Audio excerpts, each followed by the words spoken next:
وسراجا وقمرا منيرا أما بعد فقد قال الله تعالى في كلامه المجيد وفرقانه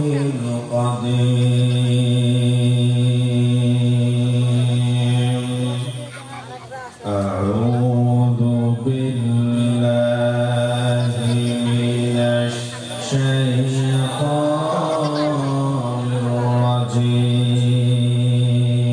الرجيم بسم الله الرحمن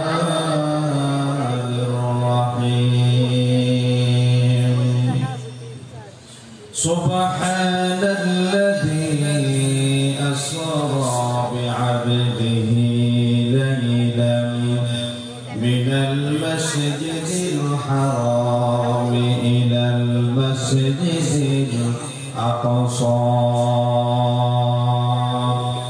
الذي باركنا حوله لنريه من آياتنا إنه هو السميع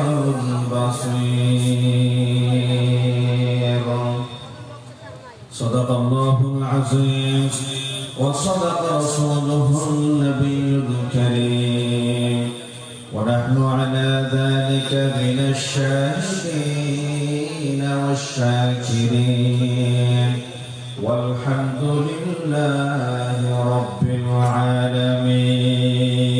العالمين إن الله وملائكته يصلون على النبي يا أيها الذين آمنوا صلوا عليه وسلموا تسليما اللهم صل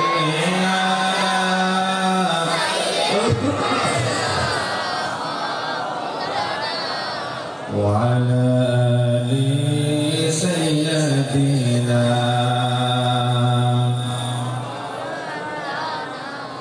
tahajjud রিজাইনা মাঝে মরণ দিও প্রভু আমায় ইকামতে দিনের পথে কবুল করে নিও আমায় আল্লাহুম্মা সাল্লি আলা সাইয়্যিদিনা মাওলানা মুহাম্মদ ওয়া আলা আলি সাইয়্যিদিনা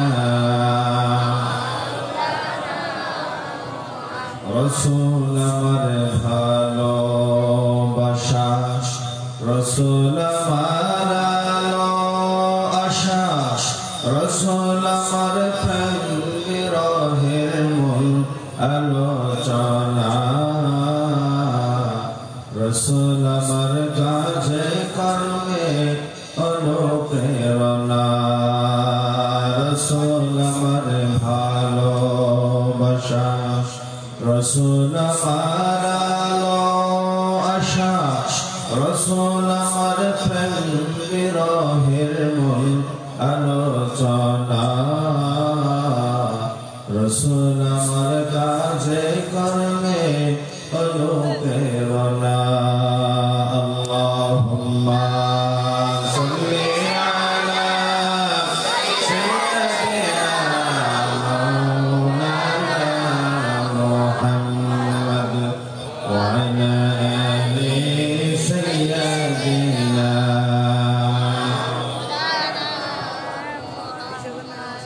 বাবুল ইসলাম চট্টগ্রামের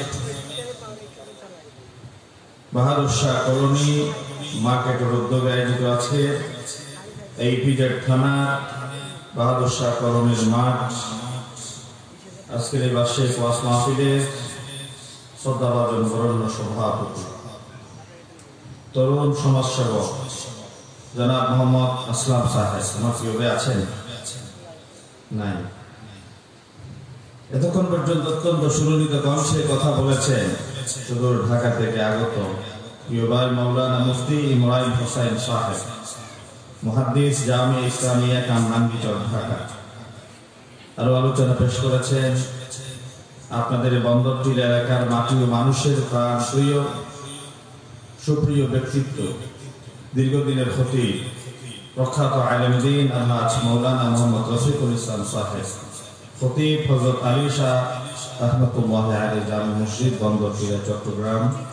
আরো কথা বলেছেন আপনাদের ওই আরেকজন অত্যন্ত প্রিয় ব্যক্তিত্ব প্রিয় আলিম বিশিষ্ট লেখক গবেষক হযরত আল্লাম জনাব মাওলানা মোহাম্মদ জিয়াউল হক নোমানী ইমাম ও খতিব দারুস সালাম জামে মসজিদ বন্দরটিয়া। প্রধান মেহমান হিসেবে উপস্থিত থাকার কথা দক্ষিণ হালিশহর ওয়ার্ড 39 নং সিটি কর্পোরেশনের অত্যন্ত জনপ্রিয় কাউন্সিলর আমাদের প্রিয় সদরভাজন জনাব আলহাজ মোহাম্মদ জিয়াউল হক সুমন সাহেব। বিশেষ মেহমান হিসেবে থাকার কথা হাজী মোহাম্মদ আসলাম সাহেব সাবেক কাউন্সিলর 39 নং চট্টগ্রাম হালিশহর ওয়ার্ড সিটি কর্পোরেশনের।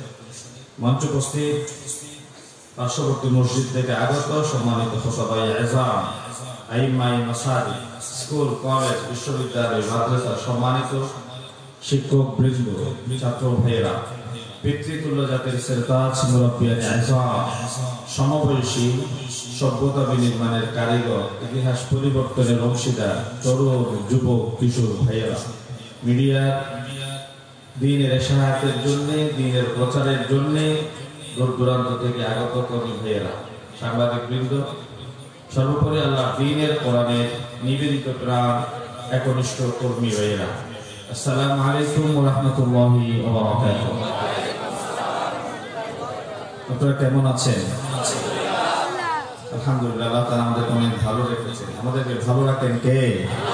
আমরা যখন অসুস্থ হই সুস্থ করে তোলেন করোনা ভাইরাস যখন মহামারী আকার ধারণ করেছিল আমাদেরকে আবার স্বাভাবিক অবস্থায় ফিরিয়ে দিয়েছেন কে? আমরা যখন মৃত্যু শয্যায় শুয়ে পড়ি পৃথিবীর সমস্ত ডাক্তাররা যখন আমাদের উপর হাল ছেড়ে দেয় আমাদের মা বাবারা যখন বিদায় দেওয়ার পথে তখন যার একক ইচ্ছায় আমরা পুনর্বার জীবন পেয়ে এই জমিনে হাঁটা চলাফেরা করা ব্যবসা বাণিজ্য করার সুযোগ পাই সর্বময় সেই মহামহিম ক্ষমতাবান কে? আমরা সেই রবের জন্য করছি আলহামদুলিল্লাহ। প্রিয় ভাইয়েরা আমার রাত বাজে প্রায় 11:15। আপনাদের সামনে নির্ধারিত বিষয় আজকে কথা বলতে চাই। আমরা মনে করি আমরা যারা এখানে মাহফিলে এসে উপস্থিত হয়েছি আমাদের ভেতরে অনেকেই এমন আছি যারা বিশ্ববিদ্যালয়ের সর্বোচ্চ ডিগ্রি নিয়েছি, অনেকেই আছি যারা মাদ্রাসা থেকে কামিল দরে হাদিস পাশ করেছি, অনেকেই আছি এমন ম্যাট্রিক ইন্টার ডিগ্রি পাশ করেছি, আবার অনেকেই এমন আছি যারা 5 গণ্ডি পেরিয়ে 6 দিতে পারিনি, ম্যাট্রিকের গণ্ডি পেরিয়ে কলেজে পা দিতে পারিনি, আবার অনেকেই এমন আছি দুর্ভাগ্যজনকভাবে আমরা কোনোভাবে দ্বীনে দুনিয়া জ্ঞানের কোন আলোচনায় আমরা আলোকিত হতে পারিনি। আল্লাহ তাআলা প্রদত্ত মেধা যোগ্যতা প্রখরতা দিয়ে আমরা আমাদের জীবনকে টেনে সামনের দিকে নিয়ে যাচ্ছি। এরকম আমাদের ভেতর আছে না? অনেকেই আছে। আমরা মনে করব আমাদের যাদের বয়স 30, 40, 50 বা বয়সের একটা পর্যায়ে আমরা পৌঁছে গিয়েছি, এই সময় আবার নতুন করে ক্লাস 1 এ গিয়ে 2 তে গিয়ে 5 এ গিয়ে 6 এ গিয়ে জেডিসি পরীক্ষা দিয়া পিএসসি পরীক্ষা দিয়া ইন্টার পরীক্ষা দিয়া অনার্সে ভর্তি হওয়া আমাদের পক্ষে শুভ পাবে না বা কেউ আমাদেরকে ভর্তিও নিবে না। এই জন্য মনে করছি বাংলাদেশের আনাচে কানাচে গ্রামে গঞ্জে টাউনে বন্ধে যে সমস্ত ওলামায়ে কেরামদের মাহফিলের ব্যবস্থা করা হয় ওনাদেরকে দাওয়াত দিয়ে নিয়ে এসে কোরআনের নির্দিষ্ট একটা টপিক দিয়ে কথা বলার একটা সুন্দর আয়োজন করা হয়। আমি মনে করি এটাই হচ্ছে আমরা যারা পিছিয়ে পড়া ঝরে পড়া বা স্কুলে যেতে পারি না আমাদের জন্য এটা একটা পাঠশালা, ঠিক কিনা বলে? এটাই হচ্ছে আমাদের জন্য একটা বিদ্যালয়। এই বিদ্যালয়ে আমরা 1 ঘন্টা 1.5 ঘন্টা 2 ঘন্টা 3 ঘন্টা সময় নিজের জীবনকে আলোকিত করার জন্য ব্যয় করতে পারি। এবং এই 3 ঘন্টা সময়ের ভেতর 3000 ঘন্টা খোরাক আমরা পেয়ে ঘরে গিয়ে নিজের আলোকিত হওয়া সন্তান, সন্ততি, স্ত্রী, পুত্র, পরিবার পরিজনকে আলোকিত করতে পারি। এই জন্যে আজকে বড় কোনো ভূমিকা ছাড়াই একটা নির্ধারিত বিষয়ে কথা বলার যেহেতু সিদ্ধান্ত নিয়েছি, আমরা সেই বিষয়ে কথা শুরু করি। তবে এর আগে একটা কথা না বললে নয়, আমরা আপনাদেরকে ধন্যবাদ জানাচ্ছি। আমাদের প্রিয় ভাইরা Bahadur Shah colony market EPZ থানা অনেক কষ্ট করে ব্যবসায়ী ভাইরা এই হাজার হাজার উপস্থিতিকে এক জায়গায় একত্রিত করেছে। আমাদের মতো ছিটেফোঁটা কিছু মানুষকে দাওয়াত দিয়ে কথা বলার যে সুযোগ করে দিয়েছে। এমন একটা গুরুত্বপূর্ণ সময়ে, এমন একটা কঠিন পরিস্থিতিতে, যে সময় পৃথিবীর অন্যতম একটা হিন্দুত্ববাদী রাষ্ট্র ভারত, শিয়া সম্প্রদায়ের একজন কোরআনুল কারীম আল্লাহ তাআলার শাশ্বত স্থায়ী কিতাব, যে কিতাবের ভেতরে কোনো ভুল নাই, কোনো সন্দেহ নাই, সংশয় নাই, বৈপরীত্য নাই, আল্লাহ তাআলার পবিত্র জবান নিশ্চিত এই কালামের 26টা আয়াতের ব্যাপারে প্রশ্ন উত্থাপন করে তাদের কোর্টে রিট করেছে। 200 কোটি মুসলমানের কলিজায় যেদিন এই কথা আমরা শুনেছি, আমাদের এই দেশ পর্যন্ত এই খবর পৌঁছেছে, আমরা ওই দিন থেকে নাওয়া খাওয়া স্বাভাবিকভাবে করতে পারছি। আমাদের জীবন যাত্রা স্বাভাবিক অবস্থায় আর নেই। আমরা যারা মুসলমান, যাদের কলিজার গোড়ায় ন্যূনতম ঈমানের আলো আছে, আল্লাহর প্রতি ভালোবাসা, আমার নবীর প্রতি মহব্বত আছে, কোরআনুল কারীমের 26টা আয়াত কেন, কোরআনুল কারীমের 26টা অক্ষর কেন, একটা নোক্তা, একটা জের, একটা জবরের ব্যাপারে কেউ প্রশ্ন উত্থাপন করবে, সারা পৃথিবীর যে কোনো জায়গায় থাকুক না কেন, একজন মুসলমান নীরবে শান্তিতে থাকতে পারে? কারণ মুসলমানদের চলার পথের পাথে হচ্ছে আল্লাহর কিতাব। এই কিতাব আমার নবী মক্কার জমিনে এমন একটা সময় নিয়ে এসেছে, যে সময় মানুষ নিজেকে আমির বানিয়ে আরেকজনকে গোলাম বিবেচনা করে গলায় রশি দিয়ে, পায়ে শিকল দিয়ে বেঁধে টেনে টেনে বাজারে বিক্রি করে দিত। আমার নবী সে গোলামীর জিঞ্জির থেকে জাতিকে উদ্ধার করেছেন এই কোরআনুল কারীমের সংবিধান দিয়ে। ঠিক কিনা বলেন? এই সময় পিতার ঔরসজাত কন্যা সন্তানকে জন্মের পরে মা জননী জীবনের উপর মৃত্যুর ঝুঁকি গ্রহণ করে সন্তানকে যখন পৃথিবীর আলো বাতাসে নিয়ে আসে, হোক পুত্র সন্তান, হোক কন্যা সন্তান, উভয় সন্তানের জন্য মায়ের সমান দরদ আছে না নাই? আমাদের এই কন্যা সন্তানের ব্যাপারে পিতারা সিনা পর্যন্ত গর্ত খনন করে জীবন্ত কন্যা সন্তানদেরকে দাফনের যে একটা ভিন্ন ব্যবস্থা করতে যাচ্ছিল, কোন জায়গায় আমার বোনদেরকে জীবন্ত অবস্থা করা হচ্ছিল। এহেন একটি ভিন্ন পরিস্থিতিতে আমার আল্লাহ হিদায়াতুল আখরি কালাম মহাগ্রন্থ আল কোরআন আল কারীম পৃথিবীতে দেওয়ার মাধ্যমে খবর থেকে টেনে আমার মা জাতিকে রাজ সিংহাসনে রাজধানীর মর্যাদা দিয়েছেন। ঠিক কিনা বলেন? শুধু তাই নয়, যে সমাজে কত গ্লেন মদ উৎপাদন করেছে, কত গ্লেন মদ তারা মেহমানদারিতে খরচ করেছে, কত গ্লেন মদ তারা ঘরে রেখেছে। এই মদের প্রতিযোগিতায় নিজেদের জীবন যৌবন ক্ষয় করত। মস্তিষ্ক বিকৃত করার যে উপাদান, কুল্লু মুসকারিন হারাম, আমার নবী বলছেন যে পানীয় মানুষের স্বাভাবিক চিন্তার বিকৃত সাধন ঘটায়, ওই পানীয় হারাম। আর মানব সমাজে আমার নবী কোরআন নিয়ে যদি না আসতেন, তাহলে পৃথিবীর মানুষ সভ্যতা কি জিনিস জানতো না, সংস্কৃতি কি জিনিস বুঝতো না। পৃথিবীর মানুষ সুন্দর সুশৃঙ্খল ভাবে বেঁচে থাকার অধিকার কিয়ামত পর্যন্ত খুঁজে পেত না। ঠিক কিনা বলেন? অসভ্য, বর্বর, ব্রুটাল, নিষ্ঠুর, পাশবিক একটা সমাজে আমার নবী যে আলো জ্বালিয়েছে, নারীর অধিকার ফিরিয়ে দিয়েছেন, সভ্যতার একটা দরজা খুলে দিয়েছেন, পৃথিবীর মানুষকে মাথা উঁচু করে দাঁড়াবার যে একটা সুযোগ করে দিয়েছে কোরআনুল কারীম হাতে নিয়ে আজ জ্ঞান বিজ্ঞান প্রযুক্তি ইনফরমেশন টেকনোলজি যখন আকাশ চুম্বি ঠিক এহেন একটি পরিস্থিতিতে আল্লাহর কোরআনের ব্যাপারে প্রশ্ন উত্থাপন করে 26টা আয়াত কোরআন থেকে বাদ দিয়া ভারতের কোর্টে রিট করা হয়েছে। সারা দুনিয়ায় 200 কোটি মুসলমানের কলিজার গোড়ায় এক ফোঁটা রক্ত থাকতে তাদের হীন ভিড় মনে ষড়যন্ত্র পৃথিবীর জমিনে বাস্তবায়ন হতে দিয়ে হবে না, হবে না, হবে না।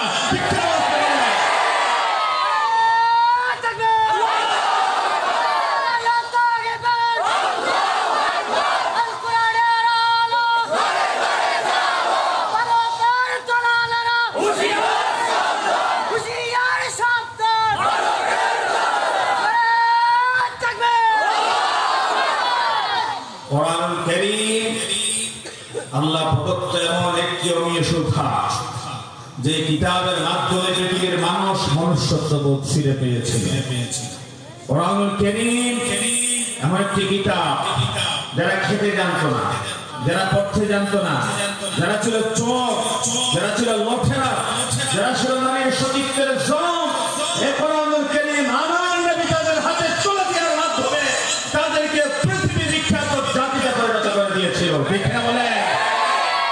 তৎকালীন সময়ে যারাই হয়েছিল আমার নবীর হাতে তৈরি বিচারক, যারাই হয়েছিল গভর্নর, যারাই হয়েছিল শাসক, 1000 বছর সময় অতিবাহিত হয়ে গিয়েছে।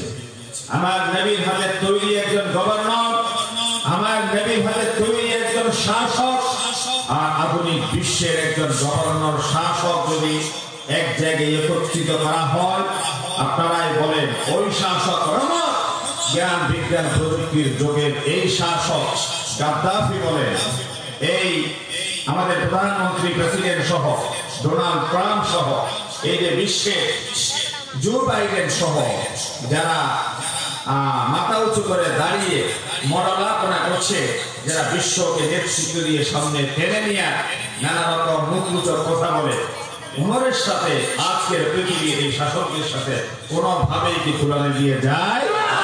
কথা বলেন, তুলনা দিয়ে যায়? ফরাতুলে দাঁড়িয়ে অর্ধ পৃথিবীর শাসক উমর বলেছিল, এই ফরাতুল তোমার ওই প্রান্তে একটা কুকুর যদি না গিয়ে মারা যায় তাহলে কিয়ামতের ময়দানে আমি ওমরকে আসামির কাঠ গড়াইয়ে দাঁড়িয়ে জবাবদিহি করতে হবে। একজন মানুষ তো দূরের কথা, অন্ন বস্ত্র শিক্ষা চিকিৎসা বাসস্থানের মৌলিক অধিকার পূরণ করে দেওয়ার পরে একটা পশু পাখিও যদি পিরিয়ডে না খেয়ে মারা যায় আল্লাহ দরবারে দাঁড়িয়ে জবাবদিহি করতে হবে। ওমর সেই অনুশোচনায় ভুগছিলেন। আর সারা দুনিয়ায় সারা পৃথিবীতে যারা চোর, যারা টেন্ডারবাজ, যারা চাঁদাবাজ, যারা নারীর সতীত্বের জম, যারা ইফতিজিং করে আমার নারীকে রাস্তায় দর্শন করে, ওমরের মতো একজন শাসক যদি আজকের পৃথিবীতে মুসলমান খুঁজে পেত তাহলে কারো গর্দান যেত, কারো শরীর থেকে হাত বিচ্ছিন্ন হয়ে পঙ্গুত্ব তাদের জীবন যাপন করতে হতো। প্রিয় ভাইয়েরা, কোরআনুল কারীমের আয়াত বাদ দিয়ে তারা ষড়যন্ত্র করছে। কোরআনুল কারীমের ব্যাপারে তারা প্রশ্ন উত্থাপন করে। কোরআন এমন একটি অগ্নিস্ফুলিঙ্গ, কোরআন এমন একটি ক্ষেপণাস্ত্রের নাম যে কোরআনের সাথে কেউ সম্পর্ক স্থাপন করলে আমার আল্লাহ আফ্রিকার জঙ্গল থেকে নেমে আসা হযরত বেলালকে গোলামের জীবন পৃথিবীর মাটির নিচে দাফন করে শ্রেষ্ঠ মানুষদের শিরোমণি বানিয়ে দিয়েছেন। ঠিক না বলেন? কোরআনের সাথে অসম্মানজনক আচরণ করার দরুন আবু জেহেলের মতো সমাজপতিকে এই জমিনে জিরো থেকে বেলালকে বানালেন হিরো। আবু জেহেলের মতো হিরোকে কোরআন মুহূর্তের ভিতরে মাটির নিচে চুষিয়ে দিয়েছে। ঠিক না বলেন? আজকের আধুনিক বিশ্ব যারা কোরআনুল কারীমের অসম্মান অবমাননা, আমার নবীর অসম্মান অবমাননা করে কথা বলে, কলম চালায়, আঙ্গুল তোলে, আজ হোক কাল হোক সময়ের ব্যবধানে ইতিহাসে রাস্তা করে নিক্ষিপ্ত হবেই হবে, তাদের কোনো সন্দেহ নাই। হৃদয় রক্ত করো। আমরা কোন ধর্ম, কোন বর্ণ, কোন সম্প্রদায়ের মতাদর্শের ব্যাপারে কোনোদিন কথা বলি নাই, বলার প্রশ্নই উঠে না। কারণ আমার ৫৬,০০০ বর্গ মাইলের স্বাধীন সার্বভৌম রাষ্ট্র কোন একক জনগোষ্ঠীর নয়। এখানে জন্মসূত্রে যারা আছে, বৈধভাবে যাদের বসবাস, তাদের প্রত্যেকের মাথা উঁচু করে স্বাধীন সার্বভৌম এই সোনালী বাংলাদেশে বসবাস করার অধিকার আছে, আছে না? তবে আমার দেশে কোরআনুল কারীমের ব্যাপারে কেউ যদি বিরূপ মন্তব্য করে, সারা দুনিয়ায় কোরআনুল কারীমের আইনের ব্যাপারে কেউ যদি বিরূপ মন্তব্য করে, ২০০ কোটি মুসলমানের কলিজার গোড়ায় ঈমান থাকলে পরে কোনদিন নীরবে নিভৃতে তারা আরাম করে বসে থাকতে পারে না। ঠিক বলে কোরআন এটা পৃথিবীর আত্মমানবতার কল্যাণে মানুষের মুখের কান্না কেড়ে নিয়ে হাসি ফুটাবার একটা অমূল্য রত্ন। কোরআন এমন একটি কিতাব, দুর্দশাগ্রস্ত জাতির হতাশা দুঃখ কেড়ে নিয়ে তাদেরকে সুখী সমৃদ্ধশীল একটা নাগরিক রাষ্ট্র গঠন করে দিয়া অমীয় রত্ন হিসেবে ভূমিকা পালন করছে কোরআন। সুতরাং কোরআনুল কারীম আল্লাহ প্রদত্ত অমীয় সুধা, যে কিতাবের মাধ্যমে পৃথিবীর মানুষ স্বাধীনতা পেয়েছে, যে কিতাবের মাধ্যমে গোলামরা পেয়েছে মুক্ত বাতাসে বসবাসের অধিকার, যে কোরআনের মাধ্যমে খবরের ভেতর থেকে আমার কন্যা সন্তানদের উদ্ধার করে আমার নবী দিয়েছেন রাজধানীর সম্মান, যে কোরআনের মাধ্যমে পৃথিবীর মানুষের হাত থেকে মস্তিষ্ক বিকৃতকারী মদের বোতল কেড়ে নিয়ে তাদের হাতে ধরিয়ে দিয়েছেন দুধের সভা। ঠিক না বলেন? কোরআন সাম্প্রদায়িক চেতনার কথা বলে না, কোরআন উস্কে দেয় না, কোরআন বিশৃঙ্খলা সৃষ্টি করে না। কোরআন যাদের হাতে আছে তারা শ্রেষ্ঠ মানুষ। কোরআন যে সমাজে আছে সেই সমাজ সোনালী সমাজ। কোরআন যে রাষ্ট্রের সংবিধান, সেই রাষ্ট্র হবে দারিদ্র মুক্ত সুখী সমৃদ্ধশালী একটা সুন্দর রাষ্ট্র। ঠিক কিনা বলে? কোরআন কোন দলের নয়, কোরআন কোন মতের নয়, কোরআন কোন আদর্শের নয়, কোরআন একমাত্র আল্লাহর কিতাব। হাদা বায়ানুল লিন্নাস ওয়া হুদান ওয়া মাউইযাতুল লিল মুত্তাকিন। এটা সমগ্র মানবতার জন্য আল্লাহ প্রদত্ত হেদায়েতের কিতাব। আল্লাহ তাআলা কোরআনুল কারীমের ব্যাপারে যদি কেউ আঙ্গুল তুলে কথা বলার চেষ্টা করে, কোরআনুল কারীমের একটা অক্ষর, একটা আয়াত কেউ যদি বিয়োজনের স্বপ্ন কল্পনা করে, তাদের বিরুদ্ধে হুঙ্কার ছেড়ে আল্লাহর কোরআনের সম্মান মর্যাদা রক্ষায় মাঠে ময়দানে ঝাঁপিয়ে পড়ে ঈমানের পরীক্ষা উত্তীর্ণ হওয়ার তৌফিক দান করুন। সকলে বলে আমিন।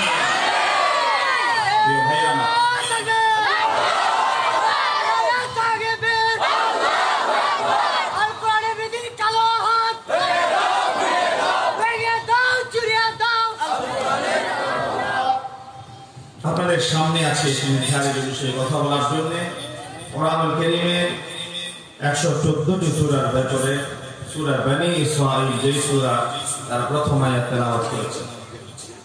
সূরা বনী ইসরাঈল এই আয়াতের প্রথম আয়াত, এই সূরার প্রথম আয়াত আল্লাহ তাআলা মিরাজের ঘটনা নিয়ে ব্যাপক কথা বলেছেন। আমার নবীকে আল্লাহ তাআলা ৩০০০-এর অধিক জ্বলন্ত মুজিজা দিয়েছিলেন, যে মুজিজা সাধারণ কোন মানুষের পক্ষে ইচ্ছাকৃতভাবে জাতির সামনে উপস্থাপন করা সম্ভব নয়। নবী এবং রাসূলদেরকে নবুয়তের শ্রেষ্ঠত্ব প্রমাণিত করবার জন্য, রিসালাতের প্রমাণ করার জন্য আল্লাহ তাআলা এই সমস্ত মুজিজা দান করেন। যেমনি ভাবে আমার নবীকে মানুষ বানিয়ে আল্লাহ তাআলা পাঠিয়েছেন, আবার মানুষ হিসেবে আরশ, কুরসি, লৌহ, কলম বেদ করে আল্লাহ তাআলার সাথে মুলাকাত করে রাতের ভেতরে মসজিদে হারাম, মসজিদে আকসা সব প্রদক্ষিণ করে সব জায়গায় পৌঁছে দিয়েছেন। এটাই হচ্ছে আমার নবীর জন্য শ্রেষ্ঠ চূড়ান্ততম একটা মুজিজা।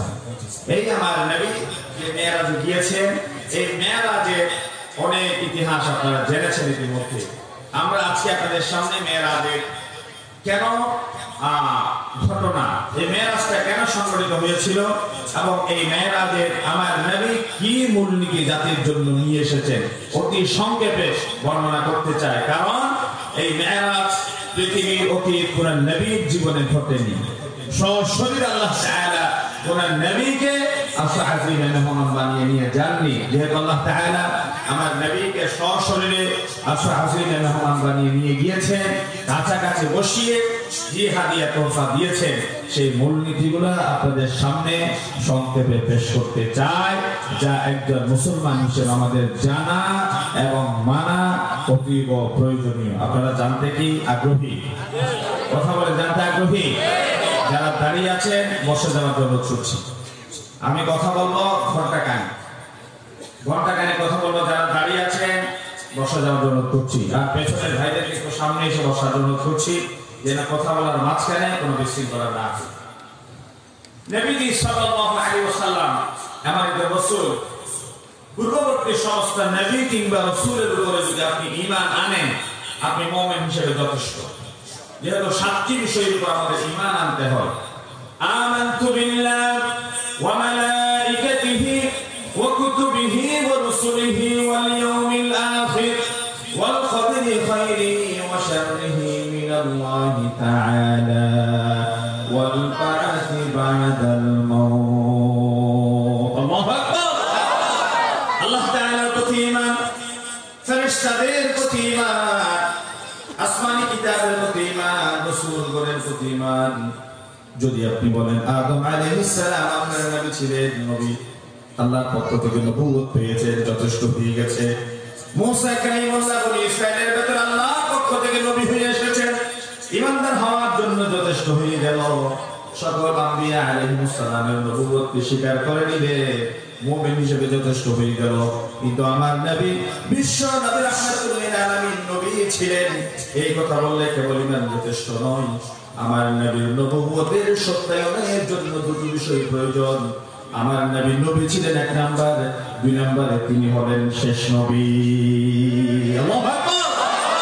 এই আজকের যুগের কাদিয়ানী সম্প্রদায়, কোন সময় আহমদী মুসলিম জামাত, কোন সময় আহমদিয়া মুসলিম জামাত, কোন সময় আহমদী সম্প্রদায়, কোন সময় আহমদিয়া সম্প্রদায় নামে বাংলাদেশের বিভিন্ন জায়গায় তাদের আস্তানা গড়ে তুলেছে। দুটো ব্যাপারে তারা এখনো পর্যন্ত মুমিন দাবি করতে পারে না নিজেদের। আমরা রাষ্ট্রীয়ভাবে তাদেরকে কাফের ঘোষণা করার জন্য সরকারের কাছে বারবার আবেদন জানাচ্ছি।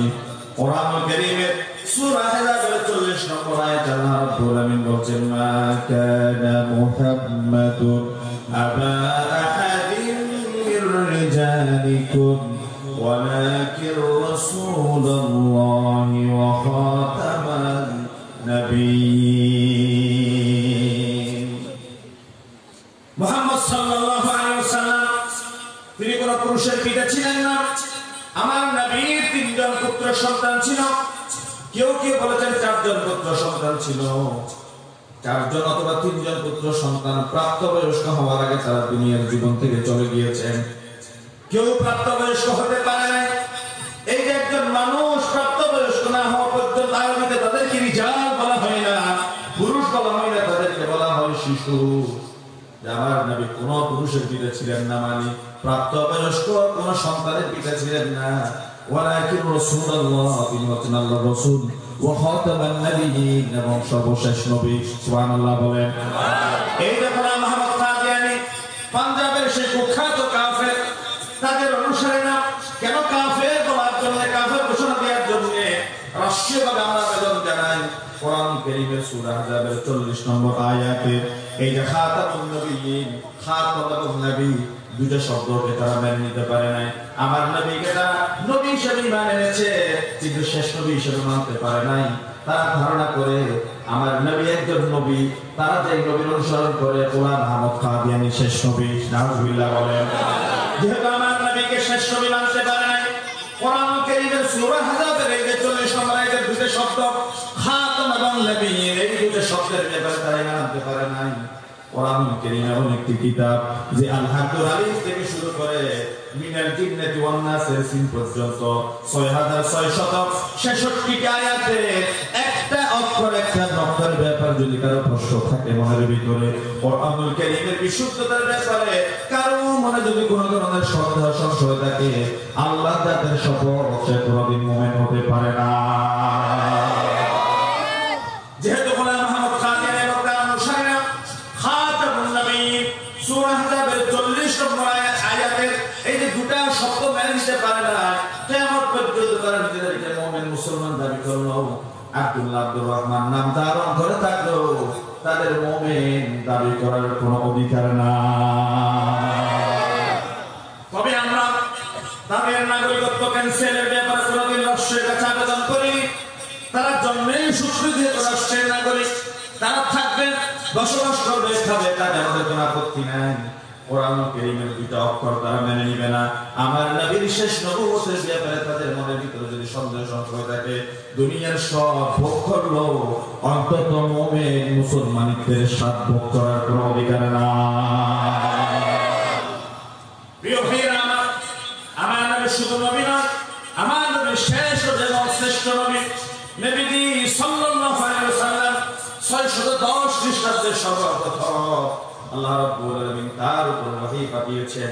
জিবরিল আমিনকে পাঠিয়ে কোরআনুল কারীমের আয়াত তেলাওয়াত করে বলেন, ইকরা বিসমি রাব্বিকাল্লাযী খালাক খালাকাল ইনসানা মিন আলাক ইকরা ওয়া রাব্বুকাল আকরামুল্লাযী আল্লামা বিল কলম আল্লামাল ইনসানা মা লাম ইয়ালাম। আল্লাহু আকবার। কোরআনুল কারীমের প্রথম ওহী আমার নবীর উপরে 10টা আয়াত নাযিল করেছেন।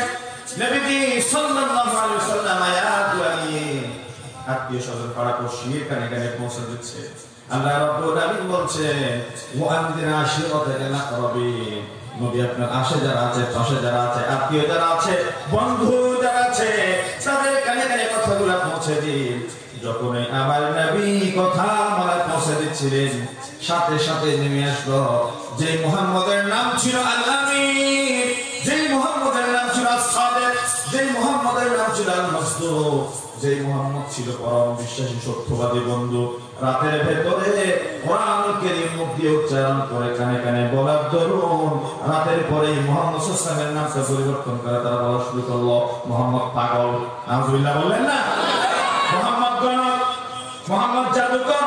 40 বছর পর্যন্ত আমার নবী ছিলেন তাদের ভিতরে আল-আমিন, 40 বছর পর্যন্ত ছিলেন আমার নবী বিশ্বাসী সত্যবাদী বন্ধু।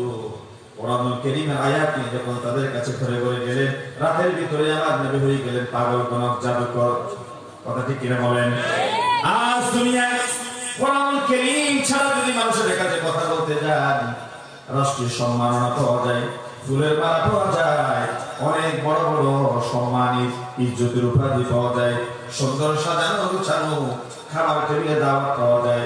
যখন কোরআনুল কারীমের বিশুদ্ধ কথাগুলো মানুষের কানে কানে পৌঁছে দিয়ে মানুষের গোলামি থেকে মানুষকে উদ্ধার করে আল্লাহর গোলামির দিকে আহ্বান জানাবেন, তখনই নেমে আসবে আপনার উপর জেল, জুলুম, পুলিশ, নির্যাতন, অত্যাচার।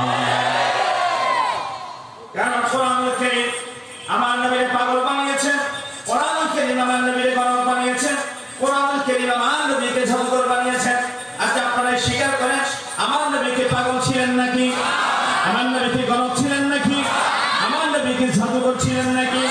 জগতের শ্রেষ্ঠ সুন্দর মানুষ বিশ্ব নবী মুহাম্মদ সাল্লাল্লাহু আলাইহি ওয়াসাল্লাম, তিনি গণক হতে পারেন না, তিনি পাগল হতে পারেন না, তিনি জাদুকর হতে পারেন না। এই কোরআন আমার নবীকে পাগল বানিয়েছে, কোরআন আমার নবীকে গণক বানিয়েছে, জাদুকর বানিয়েছে। সুতরাং কেউ যদি কোরআনুল কারীমের কথা বলতে গিয়ে মাঠে ময়দানে ফুলের মালা পায়, রাষ্ট্রীয় সম্মাননা পায়, সুন্দর সুন্দর সাজানো গোছানো খাবার টেবিলে তাদেরকে ইজ্জত দিয়ে বসিয়ে দেওয়া হয়, আমার নবীর আদর্শের পরিপন্থী কোন চরিত্র যদি কোরআনের কথা বলে মানুষের সামনে দেখা যায়, তাহলে নিশ্চিত বুঝে যায় আমার নবীর দান দান মাঙ্গা কোরআন নিয়ে কাজ করে না, তারা শয়তানের দোসর, শয়তানের গোলাম হয়ে কাজ করে। কারণ আমার নবী যেই কথা বলেছেন, আমার নবী যেই পথে চলেছেন, 40 বছর আগে আল-আমিন উপাধি কেড়ে নেওয়া হয়েছে, সেই পথে চললেন। আমার নবী যেই কথা বলেছেন, সেই কথা বললে 40 বছর আস-সাদিক আল-মাসদুক উপাধি কেড়ে নেওয়া হয়েছে। আপনার জন্য উপাধি যদি বড় বড় হয়ে যায়, সম্মান যদি বড় বড় হয়ে যায়, তাহলে ধরে নিয়ে হবে, মেনে নিয়ে হবে। আপনি ঢাকায় যাওয়ার জন্য গাড়িতে উঠেছে, স্বাভাবিকভাবে ঢাকায় যাওয়ার গাড়িটা আরোহণ করলে আপনার সামনে ফেনী আসবে, আপনার সামনে মিরসরাই আসবে, আপনার সামনে নোয়াখালীর রাস্তা পড়বে, আপনার সামনে কুমিল্লা পড়বে। যদি দেখতে পান ঢাকায় যাওয়ার গাড়িতে উঠার পরে পটিয়ে দেখা যায়, চন্দনেশ দেখা যায়, আমিরাবাদ দেখা যায়, চকরিয়ায় দেখা যায়। ধরে নিয়ে হবে ঢাকার গাড়িতে উঠার নামে কক্সবাজারের গাড়িতে ভুলভাবে উঠে গিয়েছে। কেউ যদি আমার নবীর দাওয়াতের কথা বলে, আমার নবীর কোরআনের কথা বলে, মাঠে ময়দানে আসার পরে আমার নবীর জীবনে যা এসেছিল তাদের জীবনে যদি তা না আসে, ধরে নিয়ে হবে আমার নবীর দাওয়াতের কথা বলে, সেই কেবল পকেট পানি করার জন্য রাষ্ট্রীয় সম্মান পেতে যাচ্ছে। কথা ঠিক কিনা বলেন? আমার নবী মুহাম্মদ সাল্লাল্লাহু আলাইহি ওয়াসাল্লাম কোরআনুল কারীম হাতে নিয়ে মাঠে আসলে উপাধিগুলো কেড়ে নেওয়া হলো, বয়কট করা হলো, সমাজচ্যুত করা হলো। শেরে আবু তালেব 3 বছর বন্দী করে রাখা হলো। নবীজি সাল্লাল্লাহু আলাইহি ওয়াসাল্লাম কষ্ট যন্ত্রণা সহ্য করে 10 বছর অতিবাহিত করলেন। 10 বছর অতিবাহিত করার পরে হঠাৎ একদিন তিনি শুনতে পেলেন যে স্ত্রীর বয়স 40 বছর ছিল, সেই স্ত্রী তাহের উপাধি প্রাপ্ত আরবের সবচেয়ে ধনাঢ্য এক মহিলা, সুন্দর এক মহিলা, আমার নবীর বিশ্বস্ততার সত্যতার দরুন বিয়ে করে স্বামী হিসেবে গ্রহণ করে নিয়েছে। দুনিয়ার সমস্ত ধন সম্পদ আমার নবীর কদমে উৎসর্গ করে দিয়ে তিনি ফকির হয়ে গিয়েন। এই যে নবুয়তের 10 বর্ষে একটা সময় দেখলেন সে ফকির আমার নবীর ছেড়ে চলে গেছে। ইন্তেকাল করলেন, ফকির খবর ইন্তেকাল করলেন। আমার নবী আশ্চর্য হয়ে গেলেন, একা হয়ে গেলেন, বিষণ্ণতায় বলছেন একই দিনে হঠাৎ করে, একই বছরে, একই দিনে একই বছরে হঠাৎ করে চাচা, যে চাচা করে তিনি লালিত পালিত হয়েছেন, যে চাচা করে তিনি বিয়ে করেছেন, যেই চাচা নবুয়তের দায়িত্ব পালন করাকালীন সময়ে কাফের মুশরিকদের রক্ত চক্রকে সামনে গিয়ে বারণ করেছেন, বাধা দিয়ে আমার নবীর সত্য দিনকে প্রচারের ব্যাপারে সাহায্য করে গিয়েছেন, সেই চাচা আবু তালেব একই বছরে দুনিয়া থেকে চলে গেলেন। কয়জন মানুষ? 2 জন মানুষ, 2 জনই অতি আপনজন, অতি প্রিয়জন। একজন মা খাদিজা আর একজন খাজা আবু তালেব ইন্তেকাল করলেন। ইতিহাসবেত্তা মুআররিখিনরা ওই বছরের নামকরণ করেছে আমুল হুজন, চিন্তার বছর। কিসের বছর? চিন্তার বছর। চারিদিক থেকে হাইয়া নিষ্ঠুর সন্তানেরা সিজদায় গেলে ওকে অনেক সময় উঠেন না, এগুলো উঠিয়ে দেন, রাস্তায় হেঁটে গেলে পরে কাঁথা বিছিয়ে দেন, দরজা বন্ধ করে রাখে। আমার নবীর ভূমির জাতির অত্যাচারের মাত্রা দিন দিন বেড়ে যায়। আল্লাহ রাব্বুল আলামিন আমার নবীর দুনিয়ার জমিনে মক্কা ত্যাগ করে মদিনায় নিয়ে যাবে। আস্তে আস্তে চারদিকে বাতাস শুরু হয়ে গিয়েছে। কোরআনুল কারীমের যে আয়াত নাযিল হয়ে গেল, ইয়া ইবাদিয়াল্লাযীনা আমানু ইন্না আরদি ওয়াসিআতুন ফাইয়া ফা'বুদুন। সূরা আনকাবুত আয়াত যেদিন নাযিল হয়ে গেল, আমার নবী বুঝে নিলেন মক্কার জমিনে থাকার পরিবেশ নেই, থাকা যাবে না। আমার আল্লাহ নির্দেশ দিয়ে দিচ্ছে মক্কার জমিন ছেড়ে আপনি মদিনার উদ্দেশ্যে চলে যান। আমার নবী মদিনায় বের হয়ে যাবে। এই যে মদিনায় গিয়ে কি চারটা মদিনা, একটা মদিনা সনদ হবে, আমার নবীকে প্রেসিডেন্ট বানানো হবে। এই যে শিশু ইসলামিক স্টেট মদিনা রাষ্ট্রে কিভাবে তিনি রাষ্ট্র পরিচালনা করবেন, কিভাবে সমন্বয় দিবেন, কিভাবে মানুষের মৌলিক অধিকারগুলো পূরণ করবে, সামগ্রিক বিবেচনায় আল্লাহ তাআলা একদিকে হযরত খাদিজার ইন্তেকাল, আবু তালেবের ইন্তেকাল, অপরদিকে মক্কার জমিন ছেড়ে মদিনায় যখন যাবে, এই যে মদিনা শিশু ইসলামী রাষ্ট্র মানুষের মৌলিক অধিকার পূরণ করার মাধ্যমে কিভাবে সুশৃঙ্খল নিয়মতান্ত্রিক ভাবে পরিচালনা করবেন, এই পলিসি, এই সূত্র, নিয়ম নীতি জানার দরকার আছে না নাই? আমার নবীকে আল্লাহ তাআলা এই সকল নিয়ম নীতি জানানোর জন্য দুনিয়ার কোন মনোবিজ্ঞানীর কাছে পাঠান না, দুনিয়ার কোন রাষ্ট্রবিজ্ঞানীর কাছে পাঠান নাই, দুনিয়ার কোন প্রেসিডেন্ট প্রধানমন্ত্রীর কাছে শরণাপন্ন করেন না। আমার নবীকে আল্লাহ তাআলা দুনিয়ার সংস্রব ত্যাগ করে দুনিয়া মক্কা থেকে তিনি নিয়ে গেলেন বাইতুল মাকদাস 500 মাইল রাস্তায়, 2 রাকাত নামাজের ইমামতি, ওখান থেকে নিয়ে যাওয়া হলো প্রথম আসমান, দ্বিতীয় আসমান, তৃতীয় আসমান, সপ্তম আসমান ভেদ করে জান্নাত, জাহান্নাম, আরশ, কুরসি, লৌহ, কলম সব কিছু প্রদক্ষিণ করে রাতের ভিতরে আবার আল্লাহ তাআলা মক্কার জমিনে পাঠিয়ে দিলেন। আল্লাহু আকবার। আবু জাহাল সকালবেলা এসে আমার নবীকে বলে, মুহাম্মদ প্রতিদিন তো নতুন নতুন কথা বলো, আজকে কি নতুন কোনো কথা আছে? আমার নবী বলছে, আবু জাহাল আছে, একটু শুনো। আমি গত রাত এই যে মসজিদে হারাম থেকে মসজিদে আকসায় গিয়েছিলাম। মসজিদে আকসা থেকে প্রথম আসমান থেকে সপ্তম আসমান ভেদ করে আল্লাহর আরশ কুরসি লৌহ কলম দেখে আবার রাতারাতি এই মক্কার জমিনে ফিরে আসলেন। আবু জাহাল বলছে, এই তো বুঝে সুযোগ পাইলাম, এতদিন মনে করতাম মুহাম্মদ হাফ ম্যান, এখন দেখি পুরোই পাগল। নাউজুবিল্লাহ বলেন। আমার নবী কি পাগল ছিল? এই যে দেখি এই যে একটা সুযোগ, তার বন্ধু আবু বকরের কাছে যায়। আবু বকর তো মুহাম্মদকে অন্ধের মতো বিশ্বাস করে এই সুযোগ কাজে লাগায়, আর আবু বকরকে তার সাথে বন্ধুত্ব ফাটল করায়। ছুটে গেলেন আবু বকরের কাছে, কথা খুলে বললেন, আবু বকর শুনছো নাকি তোমার বন্ধু কি বলে? আবু বকর সিদ্দিক প্রশ্ন করে, কি বলছে আমার বন্ধু? আবু জাহাল বলেন, মুহাম্মদ সাল্লাল্লাহু আলাইহি ওয়াসাল্লাম নাকি রাতে মক্কা থেকে বাইতুল মাকদিসে গিয়েছেন, ফিলিস্তিনের জমিনে। আবার প্রথম আসমান থেকে সপ্তম আসমান ভেদ করে আরশ কুরসি লৌহ কলম জান্নাত জাহান্নাম দেখে নাকি আবার জমিনে ফিরে এসেছেন। তিনি ইচ্ছা করে গিয়েছেন বন্ধুত্বের মধ্যে ফাটল সৃষ্টি করবার জন্য। আবু বকর কি জবাব দিলেন? বন্ধুত্ব কাকে বলে দেখেন। আবু বকর বলছেন যে আমার বন্ধু মুহাম্মদ কি এই কথা বলেছে? আবু জাহাল বলে, হ্যাঁ এই কথাই বলছে। তুমি কি বলো? বলে, আমি বলি এই যে পুরাই পাগল, এই তো পাগলের প্রলাপ। আবু বকর তুমি কি বলো? আবু বকর সিদ্দিক রাদিয়াল্লাহু তাআলা শুধু একটা প্রশ্ন করলেন, আমার বন্ধু মুহাম্মদ এই কথা তার মুখে বলছে, তুমি শুনছো নাকি? আবু জাহাল বলে, হ্যাঁ আমি নিজের কানে শুনছি, নিজের চোখে দেখেছি মুহাম্মদ এখন ওই জায়গায় আছে। আবু বকর রাদিয়াল্লাহু তাআলা আনহু পরক্ষণে কোনো কথা না বাড়িয়ে বলে দিলেন, তোমাকে সাক্ষী রেখে বললাম, কেউ স্বীকার করুক বা না করুক, আমি আবু বকর সর্বপ্রথম আমার নবীর মেরাজের কথা বিশ্বাস করে নিলাম। একজন দৌড় দিয়ে এসে নবীর কাছে খবরটা পৌঁছালো, ইয়া রাসূলুল্লাহ, ইয়া হাবিবাল্লাহ, আপনার মেরাজের কথা আবু জাহাল মানুষের মধ্যে বিভ্রান্তি সৃষ্টির অপচেষ্টা চালিয়েছিল, কিন্তু আপনার বন্ধু আবু বকর শোনার সাথে সাথে তিনি বিশ্বাস করে নিয়েছেন এবং বলছেন, আমার বন্ধু মুহাম্মদ সাল্লাল্লাহু আলাইহি ওয়াসাল্লাম যদি নিজের মুখে বলে থাকেন, কেউ বিশ্বাস করুক বা না করুক, আমি আবু বকর সর্বপ্রথম বিশ্বাস করে নিলাম। আমার নবী কি বললেন? বড় বিস্ময়কর কথা।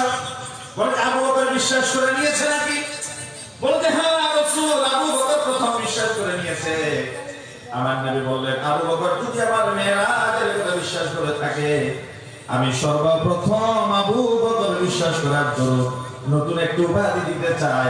তার নাম আবু বকর নয়, শুধু আবু বকর সিদ্দিক। আল্লাহু আকবার। সিদ্দিক আকবর, পরম সত্যবাদী বিশ্বাসী বন্ধু। দুনিয়ার জমিনে আমার নবীর মেরাজকে যখন টানা হেসা করে অবিশ্বাসে ধূম্রজাল সৃষ্টির প্রচেষ্টা চালিয়েছিল, খলিফাতুল মুসলিমিন আবু বকর সর্বপ্রথম বিশ্বাস করে মানুষের মনের ভিতরে সান্ত্বনার বাণী শুনিয়েছিল, আমার নবীকে মানসিক শক্তি দিয়েছিল এই আবু বকর ইবনে কুহাফা। আমার নবী কি বলেন বিনিময় হিসেবে? লাউ কুনতু মুত্তাখিদান খালিলা লাত্তাখাযতু আবা বকর। আল্লাহর নবী বলেন, আবু বকর জেনে রাখো, দুনিয়ার আল্লাহ ছাড়া কোনো মানুষকে যদি আমি বন্ধু বানানোর অধিকার পেতাম, আমি মুহাম্মদ ঘোষণা করলাম আল্লাহর পরে সর্বপ্রথম বন্ধু বানিয়ে নিয়েছি তুমি আবু বকরের নাম। আল্লাহু আকবার। লাউ কুনতু মুত্তাখিদান খালিলা লাত্তাখাযতু আবা বকর। যদি আল্লাহ আমাকে আল্লাহর পরে কাউকে বন্ধু বানানোর অধিকার দিতেন, তাহলে তুমি আবু বকরকে আমি সর্বপ্রথম বন্ধু বানিয়ে নিতাম। আল্লাহু আকবার। কোরআনুল কারীমে নবী করিম সাল্লাল্লাহু আলাইহি ওয়াসাল্লাম বিদায় হজ্জের ভাষণে মতান্তর 1,40,000 সাহাবীর সামনে কথা বলছিলেন। কোন সাহাবীকে কোরআনুল কারীম আল্লাহ তাআলা সাহেব বলেন নাই, সঙ্গী বলেন নাই, বন্ধু বলেন নাই। একমাত্র সাহাবী, ব্যতিক্রম সাহাবী, কেবলমাত্র সাহাবী আবু বকর ইবনে কুহাফা কে আমার আল্লাহ তাআজিম থেকে সাহাবীর মর্যাদা দিয়ে আয়াত নাযিল করেছে। আল্লাহু আকবার। এটা নবী যখন মক্কা ছেড়ে মদিনায় চলে যাচ্ছিলেন, গানে সৌরে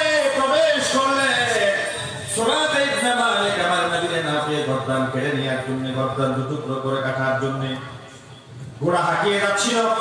টাক টাক টাক টাক ঘোড়ার শব্দ শুনছিল আবু বকর। আমার নবী আবু বকরের রানের উপর মাথা রেখে তিনি বিশ্রাম নিচ্ছিলেন। আমার নবীর চোখ লেগে আসলো। হঠাৎ আবু বকরের চোখের এক ফোঁটা পানি টপ করে গড়িয়ে আমার নবীর বন্ধ দেশে পড়লো। রাসূলুল্লাহ চোখ খুললেন, প্রশ্ন করলেন, আবু বকর, ঘর থেকে বেরিয়ে আসলাম মাত্র 3 দিন হলো, ঘরের কথা মনে করে গেল নাকি রে? আবু বকর সিদ্দিক কি জবাব দিলেন, ইয়া রাসূলুল্লাহ, ইয়া হাবিবাল্লাহ, যেদিন আপনার নূরানি হাতে হাত রেখে ঈমান গ্রহণ করলাম, ওই দিন আবু বকরের জীবন, সন্তান সন্ততি, পরিবার পরিজন, দুনিয়ার সকল সম্পদের চেয়ে আপনি নবীর ভালোবাসা মুহাব্বত কলিজার ভিতরে মজবুত ভাবে জায়গা দিয়ে দিলাম। তাহলে কেন তুমি কাঁদছো? বলে, ইয়া রাসূলুল্লাহ, ইয়া হাবিবাল্লাহ, সূরা ইবনে মালিক সবচেয়ে দ্রুত গতিতে যে থাকাই চলে, আপনার ঘরটা নিয়ে যেতে পারলে 1000 লাল ঘোড়া উপহার দেওয়া হবে। 1000 লাল ঘোড়া উপহারের আশায় আবু সূরা ইবনে মালিক ঘোড়া হাঁকিয়ে আসছে। ঘোড়ার শব্দ শুনতে পাচ্ছি, না জানি আপনি নবীর কতক্ষণ রক্ষা করতে পারি। আবু বকর বিদে সন্তুষ্ট হয়ে গেলেন। নবীজি আবু বকর রাজের উপর মাথা রেখে বিশ্রাম করছেন। দুইজনেই মন ভাঙ্গা হয়ে গেলেন, এখনই বুঝি ধরে ফেলবে, এখনই বুঝি ধরা খেয়ে যাবো। জিবরিল আমিন এসে হাজির হয়ে গেল। আল্লাহ রাব্বুল আলামিন আবু বকরের মর্যাদা বাড়িয়ে দিলেন, আমার নবীর সান্ত্বনা দিলেন। ইদহুমা ফিল গারি ইয ইয়াকুলু লিসাহিবিহি লা তাহজান ইন্নাল্লাহা মা'ানা। আল্লাহু আকবার। ইদহুমা ফিল গার, এই যে গুহার ভিতরে একজন আরেকজনের সাথে কথা বলাবলি করছিল। ইয ইয়াকুলু লিসাহিবিহি, তিনি যে তার সাহেবকে বলছিলেন, যে সাহেব মানে আবু বকর। এখানে কোরআনুল কারীমের কোন আয়াতের ভিতরে কোন সাহাবীকে সাহেব বলেন নাই, সাহাবী বলেন নাই, বন্ধু বলেন নাই। একমাত্র আবু বকর, শুধুমাত্র আবু বকরকে আল্লাহ রাব্বুল আলামিন সাহাবীর মর্যাদা দিয়ে সাহেব শব্দ ব্যবহার করেছে। আমার আল্লাহ বলছেন, ভয় নাই, চিন্তা নাই, পেরেশানির কোনো কারণ নাই। লা তাহজান ইন্নাল্লাহা মা'ানা। গর্তের ভিতরে আপনারা দুইজন কেবলমাত্র নন, দুনিয়ার সকল বাধা প্রতিবন্ধকতা মারিয়ে মক্কার জমিন থেকে গারে সওর পর্যন্ত জিয়াল্লাহ নিরাপদে নিয়ে আসতে পেরেছেন। গারে সওরের ভেতরে সমস্ত দুশমনের চোখের ভেতর থেকে আড়াল করে দিয়ে আপনি নবী এবং আবু বকরকে রেস্কিউ দেওয়ার জন্য, উদ্ধার করার জন্য আমার সাহায্য হাজির আছে। আপনারা কেবল দুইজন নন, আপনাদের দুইজনের সাথে তৃতীয়জন আছেন। কে? আবু বকর। আমার নবীর পথ ধরে কিয়ামত পর্যন্ত যারা দৃঢ় পথ সামনে দিবে, তাদের পদক্ষেপের সাথে আমার আল্লাহর সাহায্য আছে না? কথা বলেন, সাহায্য আছে না? অবশ্যই আছে। ওয়াল্লাহু ইউআইয়িদু বিনাসরিহি মান ইয়াশা। আমার আল্লাহ তেমন আল্লাহ, যাকে ইচ্ছা তিনি কোন ধরনের সাহায্য, প্রতিবন্ধকতা, কোন ধরনের মাধ্যম ছাড়া আশা হাসিন থেকে কুদরতিভাবে তিনি সাহায্য করতে পারেন। পারেন কিনা? বদরের প্রান্তরে কোনো তীর নাই, বল্লম নাই, নেজা নাই, অস্ত্র নাই, কিছুই নাই, প্রশিক্ষণ নাই। কিছু খেজুর গাছের মারা ডাল হাতে তুলে দেওয়া হয়েছে। এই খেজুর গাছের ডাল দিয়ে তারা যখন হাত চালাচ্ছিল, ধারণা করা হচ্ছিল যে খেজুর গাছের এই ডাল তাদের হাতে থাকা ডাল তরবারির চেয়ে আরো শানদার তরবারি হয়ে গিয়েছে। আল্লাহু আকবার। নদীর পাড়ে ভাঙে ওপারে গড়ে, এই তো নদীর খেলা। সকাল বেলার ধনীর তুই ফকির সন্ধ্যা বেলা। আল্লাহু আকবার। তুইজ্জু মান তাশা ওয়া তুযিল্লু মান তাশা। ইজ্জত দেন কে? আল্লাহ। বেইজ্জত করেন কে? ক্ষমতার মসনদে বসান কে? রাতারাতি ক্ষমতার মসনদ কেড়ে নিয়ে তুমি সাত করে দেন কে? বিয়াদিকাল খায়র। ওয়াল্লাহ, ক্ষমতা তো সব তোর হাতে, সর্বময় ক্ষমতার একমাত্র মালিক আল্লাহ। আমার নবী কিছুদিন পরে মদিনায় যাবেন, শিশু ইসলামিক স্টেট পরিচালনা করবেন। কি মূলনীতি হবে সেই মূলনীতি 14টা সংক্ষেপে বলছি। 1 নম্বর মূলনীতি, আল্লাহ রাব্বুল আলামিন বলেন, আপনার রব সিদ্ধান্ত দিয়েছেন শিশু ইসলামের রাষ্ট্র মদিনায় শান্তি শৃঙ্খলা নিরাপত্তা সমৃদ্ধি গঠন করতে চান, দুনিয়ার জমিনে যে আল্লাহ খালেক, যে আল্লাহ মালিক, যিনি আমাদের রব, যিনি আমাদের সৃষ্টিকর্তা, সে আল্লাহর বিধান পরিচালনা করা ছাড়া দুনিয়ার কোনো উপায় থাকবে না। আল্লাহর আইন ছাড়া দুনিয়ার কোনো মানব রচিত আইন দিয়ে যদি রাষ্ট্র পরিচালনা করা হয়, ক্ষমতার মাসলাত কক্ষিগত করে রাখা হয়, দুনিয়ার সুখ সমৃদ্ধি তার কল্পনা করতে পারবে। বাস্তবে কোনদিন এই জমিনে নিরাপত্তাহীনতার ভেতরে তারা থাকবে, সুখ সমৃদ্ধি পায়ে উড়াতে পারবে, কোন সময় তারা শঙ্কা মুক্ত থাকবে না, তারা শঙ্কা মুক্ত হয়ে এই কথা বলতে পারবে না ওমরের মতো, যার অর্ধ পৃথিবীর শাসক, বটগাছের নিচে শুয়ে আছি, কোনো বেড নাই, বালিশ নাই, তোষক নাই, কাঁটা নাই, কিচ্ছু নাই। ওমরের কাছে এসে জিজ্ঞাসা করে একজন রাষ্ট্রীয় দূত যে এই পৃথিবীর অর্ধ পৃথিবীর শাসক ওমর কোথায়? ওমর বলছে বসেন। ওমর আসবে, তিনি কিছুক্ষণ হাঁটাহাঁটি করে এসে বলছেন আপনি কোথেকে আসছেন একটু বলেন। বলে যে আমি ওমরকে খুঁজছি। বলে যে আপনি এখন ওমরের সামনে আছেন, বলতে পারবেন? আল্লাহু আকবার। যার কোনো দেহরক্ষী না, যাকে পাহারা দেওয়ার জন্য কোনো অস্ত্রের যন্ত্রণানি না, যাকে সুরক্ষা দেওয়ার জন্য কোনো নিরাপত্তা বেষ্টনের প্রয়োজন হয় না, যার সাথে আল্লাহ আছে, পৃথিবীর অন্য কোনো শক্তির কোনো প্রয়োজন পড়ে না। ঠিক না বলে? আমার আল্লাহ সেই কথায় বলছেন কত রব্বুক ডিসাইডেড ম্যাটার, সিদ্ধান্ত হয়ে গিয়েছে আল্লাহ তা'বুদু ইল্লা ইয়া। এই যে মাইক আমরা কথা বলছি, স্পিকার, এই যে মাইক আমরা বাজার থেকে কিনে আনার সময় i50 রোডে যখন আমরা মাইকের মেশিন কেনার জন্য যাই, তখন আমাদেরকে বলা হয় মেশিন দিলাম, একটা ক্যাটালগ দিলাম, ব্রোশিয়ার দিলাম, স্পিকারটা স্ট্যান্ডে বসাবেন, মাইকের তারটা পেছনে দিবে, মেশিনের সাথে লাগাবে, মেশিনের একটা তার ব্যাটারির সাথে লাগাবে, ব্যাটারির একটা তার হর্নের সাথে যেখানে যেখানে আছে ওখানে ফিট করে দিবে। তারপর নেগেটিভ পজিটিভ ওকে থাকলে আপনি ক্লিক করবেন, আওয়াজ হবে হাজার হাজার মাইল দূরে। ঠিক কিনা বলেন? এই মোবাইল বাজার থেকে কিনে নিয়ে আসলাম, বাজার থেকে কিনে নিয়ে আসার সময় প্যাকেটে লেখা থাকে সিম কার্ড কিভাবে দিবেন, মেমোরি কিভাবে দিবেন, ব্যাটারি কিভাবে দিবেন, কাভারটা কিভাবে লাগাবেন, থাকে কিনা? আপনি যদি সিমের জায়গায় মেমোরি দেন, মেমোরির জায়গায় সিম দেন, ব্যাটারিটা যদি উল্টাই দেন, তাহলে কেমন পর্যন্ত এই মোবাইল দিয়ে কি দূরে কোনো কথা বলা সম্ভব?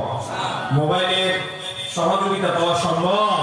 তাহলে সামান্য দুনিয়ার মানুষের ব্রেইনে তৈরি একটা মোবাইল, এই মোবাইলের যন্ত্রাংশ কিভাবে ফিটিংস করবে তার নিয়ম নীতি প্রসপেক্টাসে দেয়া থাকে, ব্রোশিয়ারে দেয়া থাকে।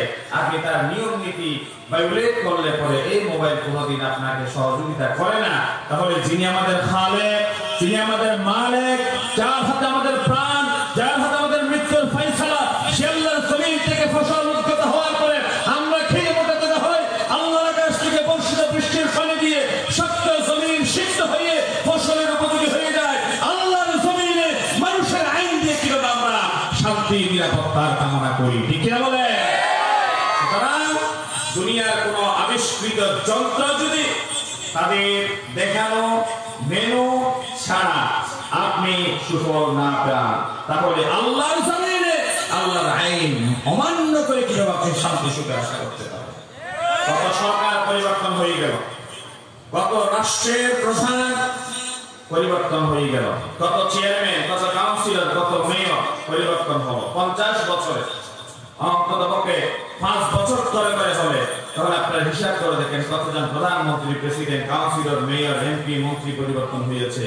প্রতি বছর আমরা বিজয় দিবসে, স্বাধীনতা দিবসে কবুতর হাতে নিয়ে শান্তির পায়রা উড়াই কিনা? কিন্তু আপনি রাস্তায় প্রকাশ্য একটা টাকার বান্ডিল নিয়ে হেঁটে যান তো, নিরাপত্তা আছে? কথা বলেন আছে? একটা সুন্দরী মেয়ে একাকী রাত্রিবেলায় হেঁটে যাক তো, তার নিরাপদে ঘরে পৌঁছা কোন ধরনের সম্ভাবনা আছে?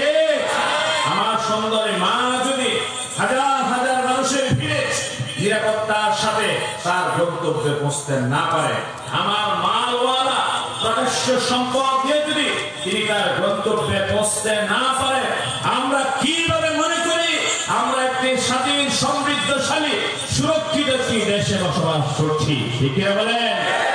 আমরা শান্তির পায়রা প্রতি বছর নয়, প্রতিদিনও যদি উড়াই, এটা কেবলই আমাদের মানসিক সান্ত্বনা। এটা কেবলই মানসিক সান্ত্বনা যদি বাস্তবিক অর্থে দরজা খোলা রেখে ঘুমাতে চায়। আমার সুন্দরী বোন মাইলের পর মায়ের যদি নিরাপত্তার সাথে একটা সফর করতে চায়, আমার মালওয়ালা ব্যবসায়ী যদি নিরাপত্তার সাথে তার মাল নিয়ে মাইলের পর মাইল সফর করতে চায়, তাহলে জমিন যা জীবন যা সে আল্লাহর আইন বাস্তবায়নের কোনো বিকল্প নাই, নাই এবং নাই। ঠিক না বলেন? কারণ দুনিয়ার জমিনে মানুষের বানানো মেশিন তাদের পদ্ধতি ভায়োলেট করে চলে না। আল্লাহর জমিনে আল্লাহর আইন ভায়োলেট করে কিভাবে শান্তি প্রতিষ্ঠিত হবে, এটা তো কমন সেন্সের কথা, এটা তো সাধারণ জ্ঞানের কথা। প্রিয় ভাইয়েরা আমার নবী সর্বপ্রথম মেরাজে যাওয়ার পরে মদিনা ইসলামী রাষ্ট্র কেমনি পরিচালিত হবে 14টা মূলনীতির ভিতরে নাম্বার 1 মূলনীতি দিয়েছেন আল্লাহ তা'বুদু ইল্লা ইয়া। যে আল্লাহ জীবন দিয়েছেন, যে আল্লাহ যৌবন দিয়েছেন, যে আল্লাহ হাতে জীবনের মৌতে ফয়সালা, শান্তি যদি চান, কল্যাণ যদি চান, বাঁচতে যদি চান, সে আল্লাহর আইনের কাছে মাথা ঝুঁকান। আল্লাহু আকবার। 2 নম্বর মূলনীতি ওয়াবিল ওয়ালিদাইনি ইহসানা। আদম আলাইহিস সালামের মা বাবা নাই, ঈসা আলাইহিস সালামের মা নাই, বাবা নাই, মা আছে। আর দুনিয়ার সকল মানব মানবী দুনিয়ায় এসেছে, সকলের মা বাবা আছে না নাই? মা বাবা ছাড়া কোনো সন্তান নাই, বাবা ছাড়া কোনো সময় সন্তান আসছে, এটা আমরা শুনি। তবে সেই সন্তানের আগে আরেকটা শব্দ লাগে, সেটা হচ্ছে যার সন্তান। কি সন্তান? বাবা আছে বলে না, প্রবেশ্য নাই। কিছুদিন আগে প্রথম আলো পত্রিকায় একটা রিপোর্ট ছেড়েছে, ঢাকার একটা জায়গায় এক পাগলি মা হয়েছে, তার বাবা হয়নি কেউ। আপনারা দেখেন নাই?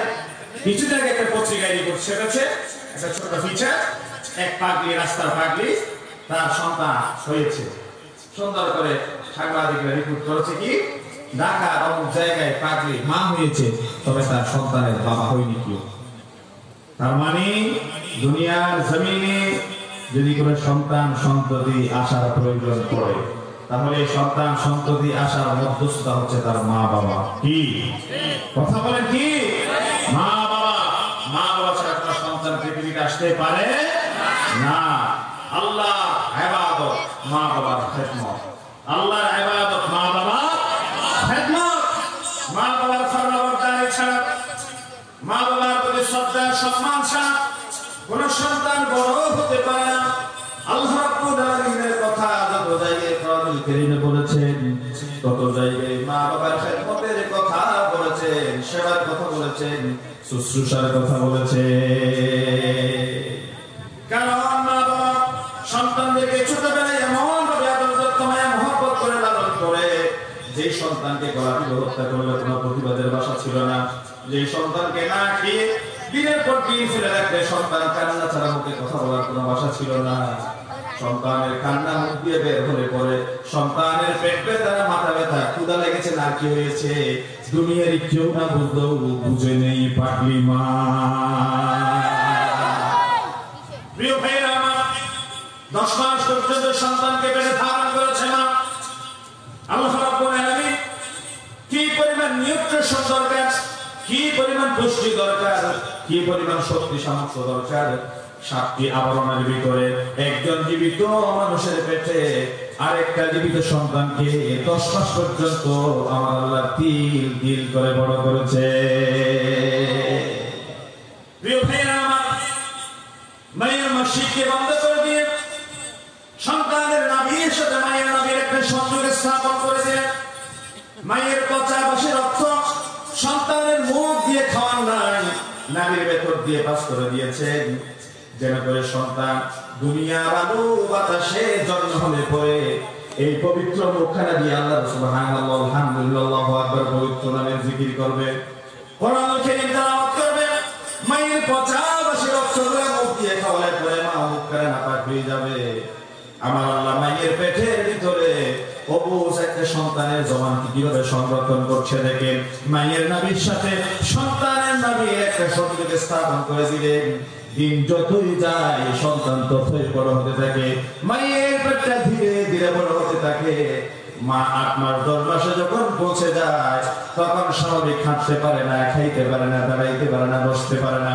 মায়ের পেটের সন্তান করার সময় পা দিয়ে গুথা দেয়, পা দিয়ে লাথি মারে, হাঁটু দিয়ে গুথা মারে।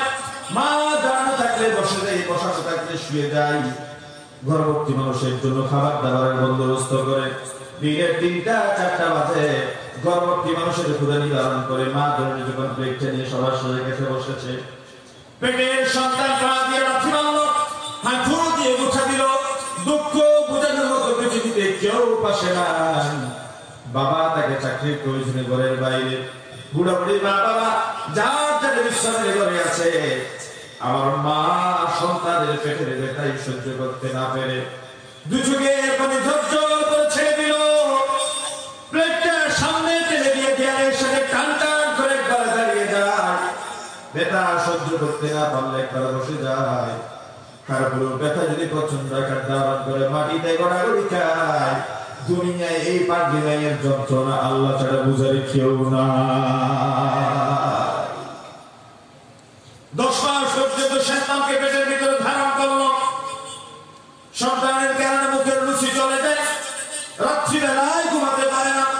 নবীজি সাল্লাল্লাহু আলাইহি ওয়াসাল্লাম বলেছেন, কোন মা যদি দিনের বেলায় সন্তান থাকার কারণে খেতে না পারে পেটে, সারা রাত্রি বেলায় পেটের যন্ত্রণার কারণে যদি ঘুমাতে না পারে, দিনের বেলায় 30টা দিন সিয়াম সাধনা করলে পরে বান্দার আমলনামায় যে পরিমাণ সওয়াব লিপিবদ্ধ করে দেয়া হয়, রাত্রি বেলায় দাঁড়িয়ে দাঁড়িয়ে কিয়াম করলে তাহাজ্জুদের সওয়াব লিপিবদ্ধ করে দেয়া হয়।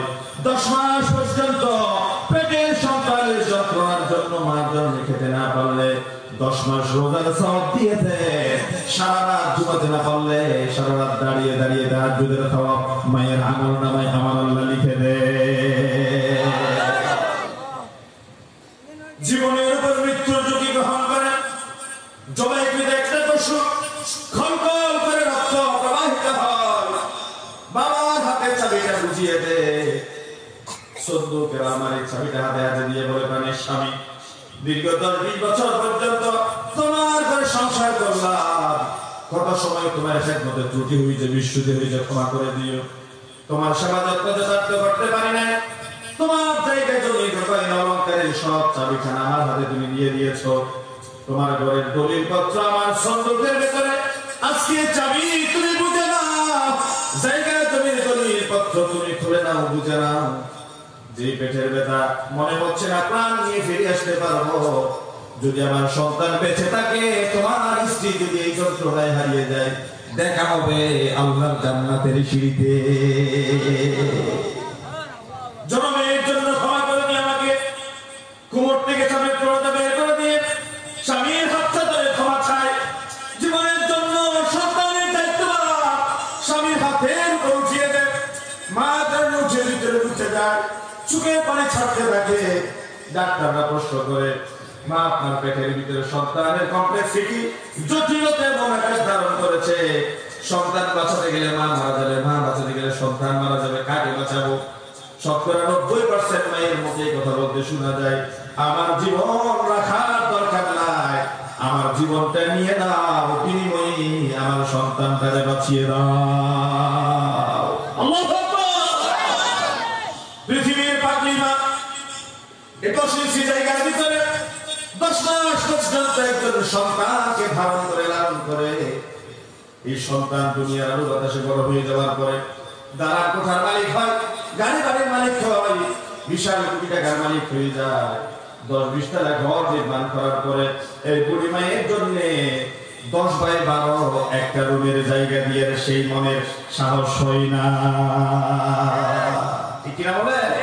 10 ইঞ্চি জায়গার ভিতরে মা 10 মাস পর্যন্ত সন্তান ধারণ করেছে, 10/10 একটা ঘরে রুম দিয়ে একটা জায়গা দিয়ে সাহস কুলায় না এই সন্তান।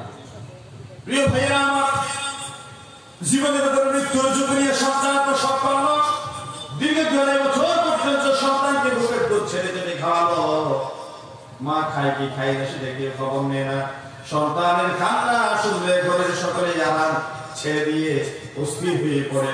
সন্তানের মুখের কান্না কেন? তুমি সন্তানকে কষ্ট দিচ্ছ, সন্তানকে দুধ খাওয়াইতে জানে না, সন্তানকে ঘুম পড়াইতে জানে না, মায়ের উপর কত ধরনের ব্লেম দেওয়া হয়, হয় কি হয় না? এই জন্যই এই মা এই কঠিনে জানো না, যেন সন্তান যেন কষ্ট না পায়, সন্তান যেন ব্যথা না পায়, কষ্টের উপর কষ্ট সহ্য করে মাঘ মাসের কনকনে শীতের ভিতরে লেপনে তো স্বপ্নে একটা ছেঁড়া কাঁথা আছে, সন্তান প্রস্রাব করে দিয়েছে, পাম্পাস কেনার কোনো সাধ্য নাই, বাথরুমের ঘরের ভিতরে নাই, সন্তানকে প্রস্রাব করাইতে পারে না। একবার প্রস্রাব করেছে, কাঁথাটা ভিজে গেছে, গরম কাঁথার দিকে সন্তানকে উঠাই দিল, ওই জায়গায় প্রস্রাব করে দিয়েছে। একটা ছোট খাট, শুইলে বসার জায়গা নেই, বসলে শোয়ার জায়গা নাই, ওই ছোট্ট জায়গার ভিতরে বারবার মা জননী ভিজা জায়গার উপর নিজের ঠেলে দেয়, গরম শুকনা জায়গার দিকে তার দুগ্ধপুষ্ট সন্তানকে রাখে। এই সন্তান বড় হওয়ার পরে আল্লাহ রাব্বুল আলামিন বলেন, রব্বিরহামহুমা কামা রাব্বায়ানি সগীরা। কাছে থাকলে পরে তোমার মায়ের ডানা, দয়ার ডানা তোমার মা বাবার জন্য বিছিয়ে দাও।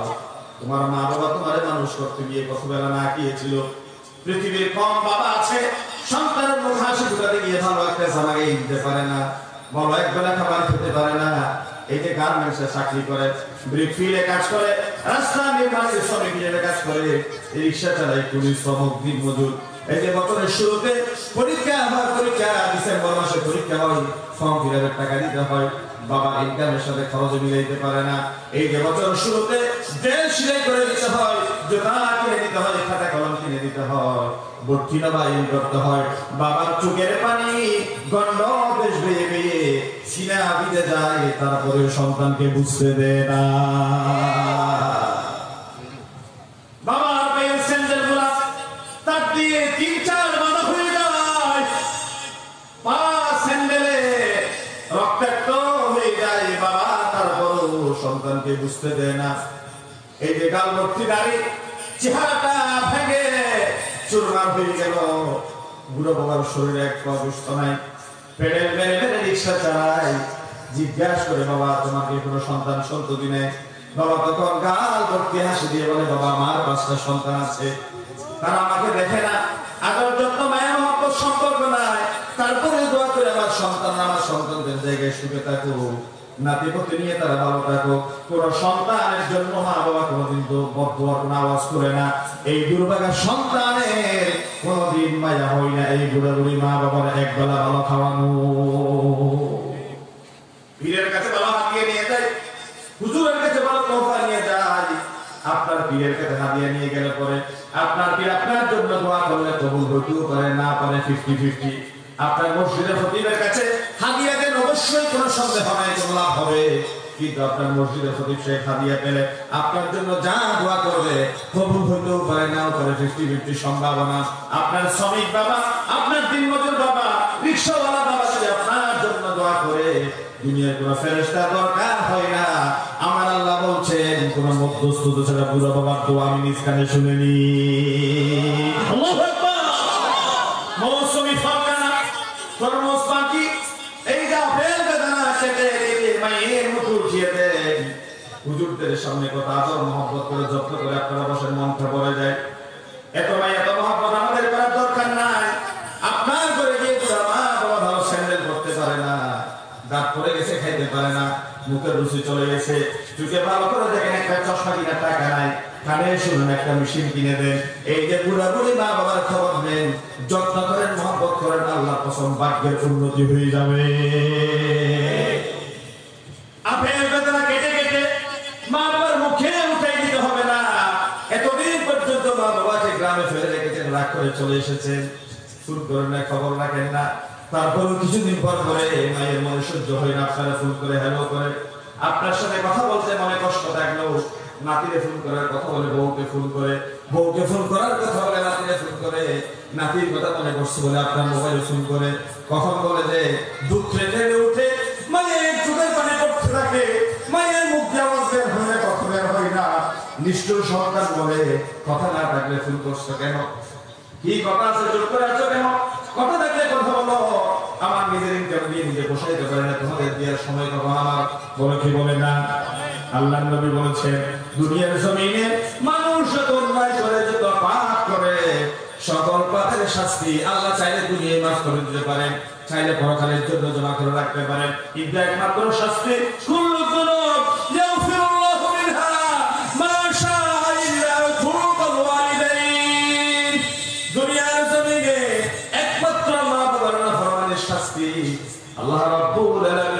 দুনিয়ায় দিয়েই থাকে। কোন সন্দেহ নাই, যাদের উপর মা বাবা সন্তুষ্ট, মা বাবা নারাজ, ওই সমস্ত সন্তানদের শাস্তি দেখেই যাবে, কোন সন্দেহ নাই।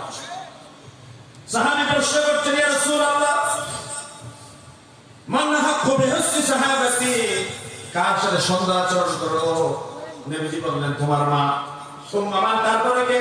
নবীজি বললেন, তোমার মা। তারপরে বললেন, কে? তোমার মা। চতুর্থবারে প্রশ্ন করলেন, কে? বললেন, তোমার বাবা। মুহাদ্দিসিনে কেরাম প্রশ্ন করেছেন, তিনবার বললেন মায়ের কথা, একবার বললেন বাবার কথা। কেন তিনবার মায়ের কথা বললেন?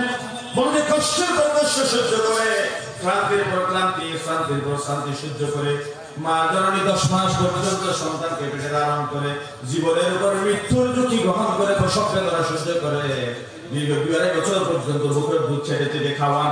এই তিনটা কষ্ট তুলনামূলক বাবার চেয়ে মা বেশি করে।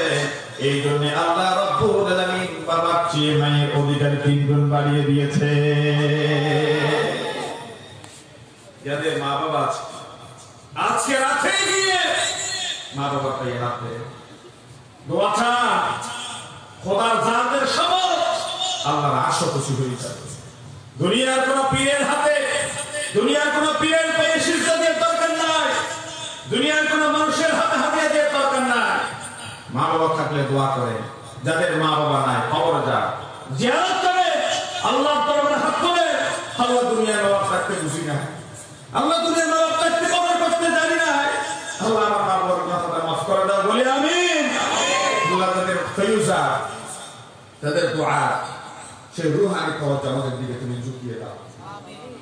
মা বাবা যদি সন্তানের জন্য দোয়া করে, সন্তানের জন্য দোয়া করে, ভাগ্যের উন্নতি হয়ে যাবে। ভাগ্য বিপর্যস্ত থাকলে পরে, ভাগ্য হতে থাকলে পরে কোরআনের দিকে দৃষ্টি দেয়, মা বাবার দিকে হাত বাড়া। মা বাবা যার দিকে দৃষ্টি দিবে, মা বাবা যার জন্য দোয়ার হাত তুলবে, মুস্তাজাবুদ দাওয়া, আমার নবী বলছেন, 3 ব্যক্তির দোয়া ফেরেশতাদের মাধ্যমে দ্বারা সরাসরি আমার আল্লাহ কবুল করেন। 1 নম্বর মা বাবা, 2 নম্বর মুসলিম, 3 নম্বর মুসাফির। 3 ব্যক্তি যদি আল্লাহর দরবারে দোয়া করে, কোন ধরনের মাধ্যমের দরকার হয় না, সরাসরি আমার আল্লাহ নিজ প্রতিকারে শুনে নেয়। আল্লাহু আকবার। প্রিয় ভাইরা আমার, মা বাবার বদদোয়া নিবেন না কোন সময়। আমরা কেউ মা বাবার মধ্যস্থ ছাড়া আসতে পারি নাই। টাকা যা ইনকাম করেন, 2 টাকা হলে 1 টাকা মা বাবার জন্য দিয়ে দেন। ঘরে 5 ভাই বোন আছে, এই কথা কোনোদিন মাথায় যেন না ধরে। অনেকে এমন আছে, মা যখন সন্তানের জন্য টাকা আবদার করে, সন্তানের সীমিত টাকা থাকলে পরে বলে মাকে, সন্তান কি শুধু আমি নাকি? তোমার তো আরো 3টা সন্তান আছে। অনেকেই বলে, কি বলে না? অনেকেই বলে ফেলে, সন্তান শুধু আমি নয়, তোমার আরো 4টা সন্তান আছে, তারা ভাগে যা দেয় আমি তা দিব। বাবা, এই কথা মনে করিয়েন না। যদি আপনার মা বাবা, আপনি একজন সন্তান থাকতেন, তখন কি হইতো? আপনার মা বাবা যদি আপনি একজন সন্তান থাকতেন, এই কথা মনে করে মা বাবা সুখে থাক দুঃখে থাক আপনার দেখার দরকার নাই। আপনি যা ইনকাম করেন, যদ্দূর পারেন অর্ধেক একটা অংশ মা বাবার জন্য দিয়ে দিবেন। আল্লাহর নবীর একজন সাহাবী সন্তানের বিপক্ষে একটা অভিযোগ দায়ের করেছেন। সন্তান বলছে, আমি আমার টাকা দিয়ে পোষাইতে পারি না, জীবন জীবিকা নির্বাহ করতে পারি না। আল্লাহর নবী জবাব দিয়েছেন, আনতা ওয়া মালুকা লিআবিকা, শুধু তোমার সম্পদের অধিকার নয়, তোমার টুকরো টুকরো করে খেটে ফেলে দিয়া তোমার ঘরে বন্দী করে রাখা, তোমার যাবতীয় ধন সম্পদ ভোগ করার অধিকার আল্লাহ তোমার মা বাবার দিয়ে দিয়েছে। ইভেন ঘরের বউকে পর্যন্ত, ঘরের স্ত্রীকে পর্যন্ত মা বাবা যদি তালাক দিতে বলে, মা বাবার নির্দেশ মেনে তালাক দিয়ে সেটা ওয়াজিব হয়ে যায়। মা বাবার অধিকার ইসলাম এত বেশি বাড়িয়ে দিয়েছেন, সেই ফয়সালা আল্লাহর সাথে মা বাবা হবে তিনি জুলুম করছেন, ইনসাফ করছেন। অনেকেই এমন আছে, গর্ভবতী সন্তান 5জন 10জন সন্তান আছে, বুড়া বয়সে একটা সন্তান, যার ঘরে তিনি মারা যাবেন, যার ঘরে তিনি লালিত পালিত হচ্ছে, যার ঘরে তিনি খেয়ে দিয়ে আছেন, তার নামে সবসময় সম্পত্তি লিখে দেন। ইসলাম বলছে লিখে দিয়ে জায়েজ আছে, তবে অন্য 9 জন সন্তানকে যে মাহরুম করেছেন তার ফয়সালা কার সাথে? অবশ্যই আল্লাহর সাথে হবে।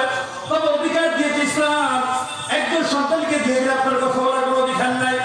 ইসলাম মা বাবাকে সে রাখ দিয়েছে, আল্লাহ এই জন্য বলছি প্রিয় বাপ ভাইয়েরা, মা বাবার নাফরমানি করা যাবে না, বিরুদ্ধাচরণ করা যাবে না। কারণ ছোটবেলায় গলাটি হত্যা করতে পারত, ছোটবেলায় আপনাকে নিয়ে পুকুরে ফেলে দিতে পারত, ছোটবেলায় আপনার উপর বিচার করতে পারত। কিন্তু মা বাবার সামনে এমন কোন সন্তান আছে, কেউ মা বাবার সামনে সন্তানরা কথা দিলে মা বাবা সহ্য করে? আছে নাকি? মা বাবার সামনে মায়ের শরীরে শক্তি না থাকলেও, বাবার শরীরে শক্তি না থাকলেও, কোন চেয়ারম্যান মেম্বার যদি সন্তানের মুখে একটা ছোট থাপ্পড় লাগিয়ে দেয়, মা বাবার চোখ ছাক্কা হয়ে যায়, বড় বড় করে থাকায় বাবার চোখ দিয়ে ছবি গলিত হয়ে যায়। আমার সামনে কেমনি আমার সন্তানের গায়ে হাত তুললি রে? যে মা বাবার সামনে সন্তানের প্রতি কেউ গায়ে হাত তুলতে পারে না, কটু কথা বলতে পারে না, সন্তানকে কেউ কাজ দিতে পারে না, ওই বুড়া বুড়ি মা বাবা যখন অসহায় হয়ে যায়, চোখে দেখে না, কানে শুনে না, তখন আপনি আমি কেমনে বলি এই বুড়া মরে না কেন? মা বাবা হচ্ছে রহমত। যার ঘরে মা বাবা আছে তার জন্য আল্লাহর দুটো জান্নাত আছে, যার ঘরে মা বাবা নাই আল্লাহর রহমত থেকে বঞ্চিত হইব।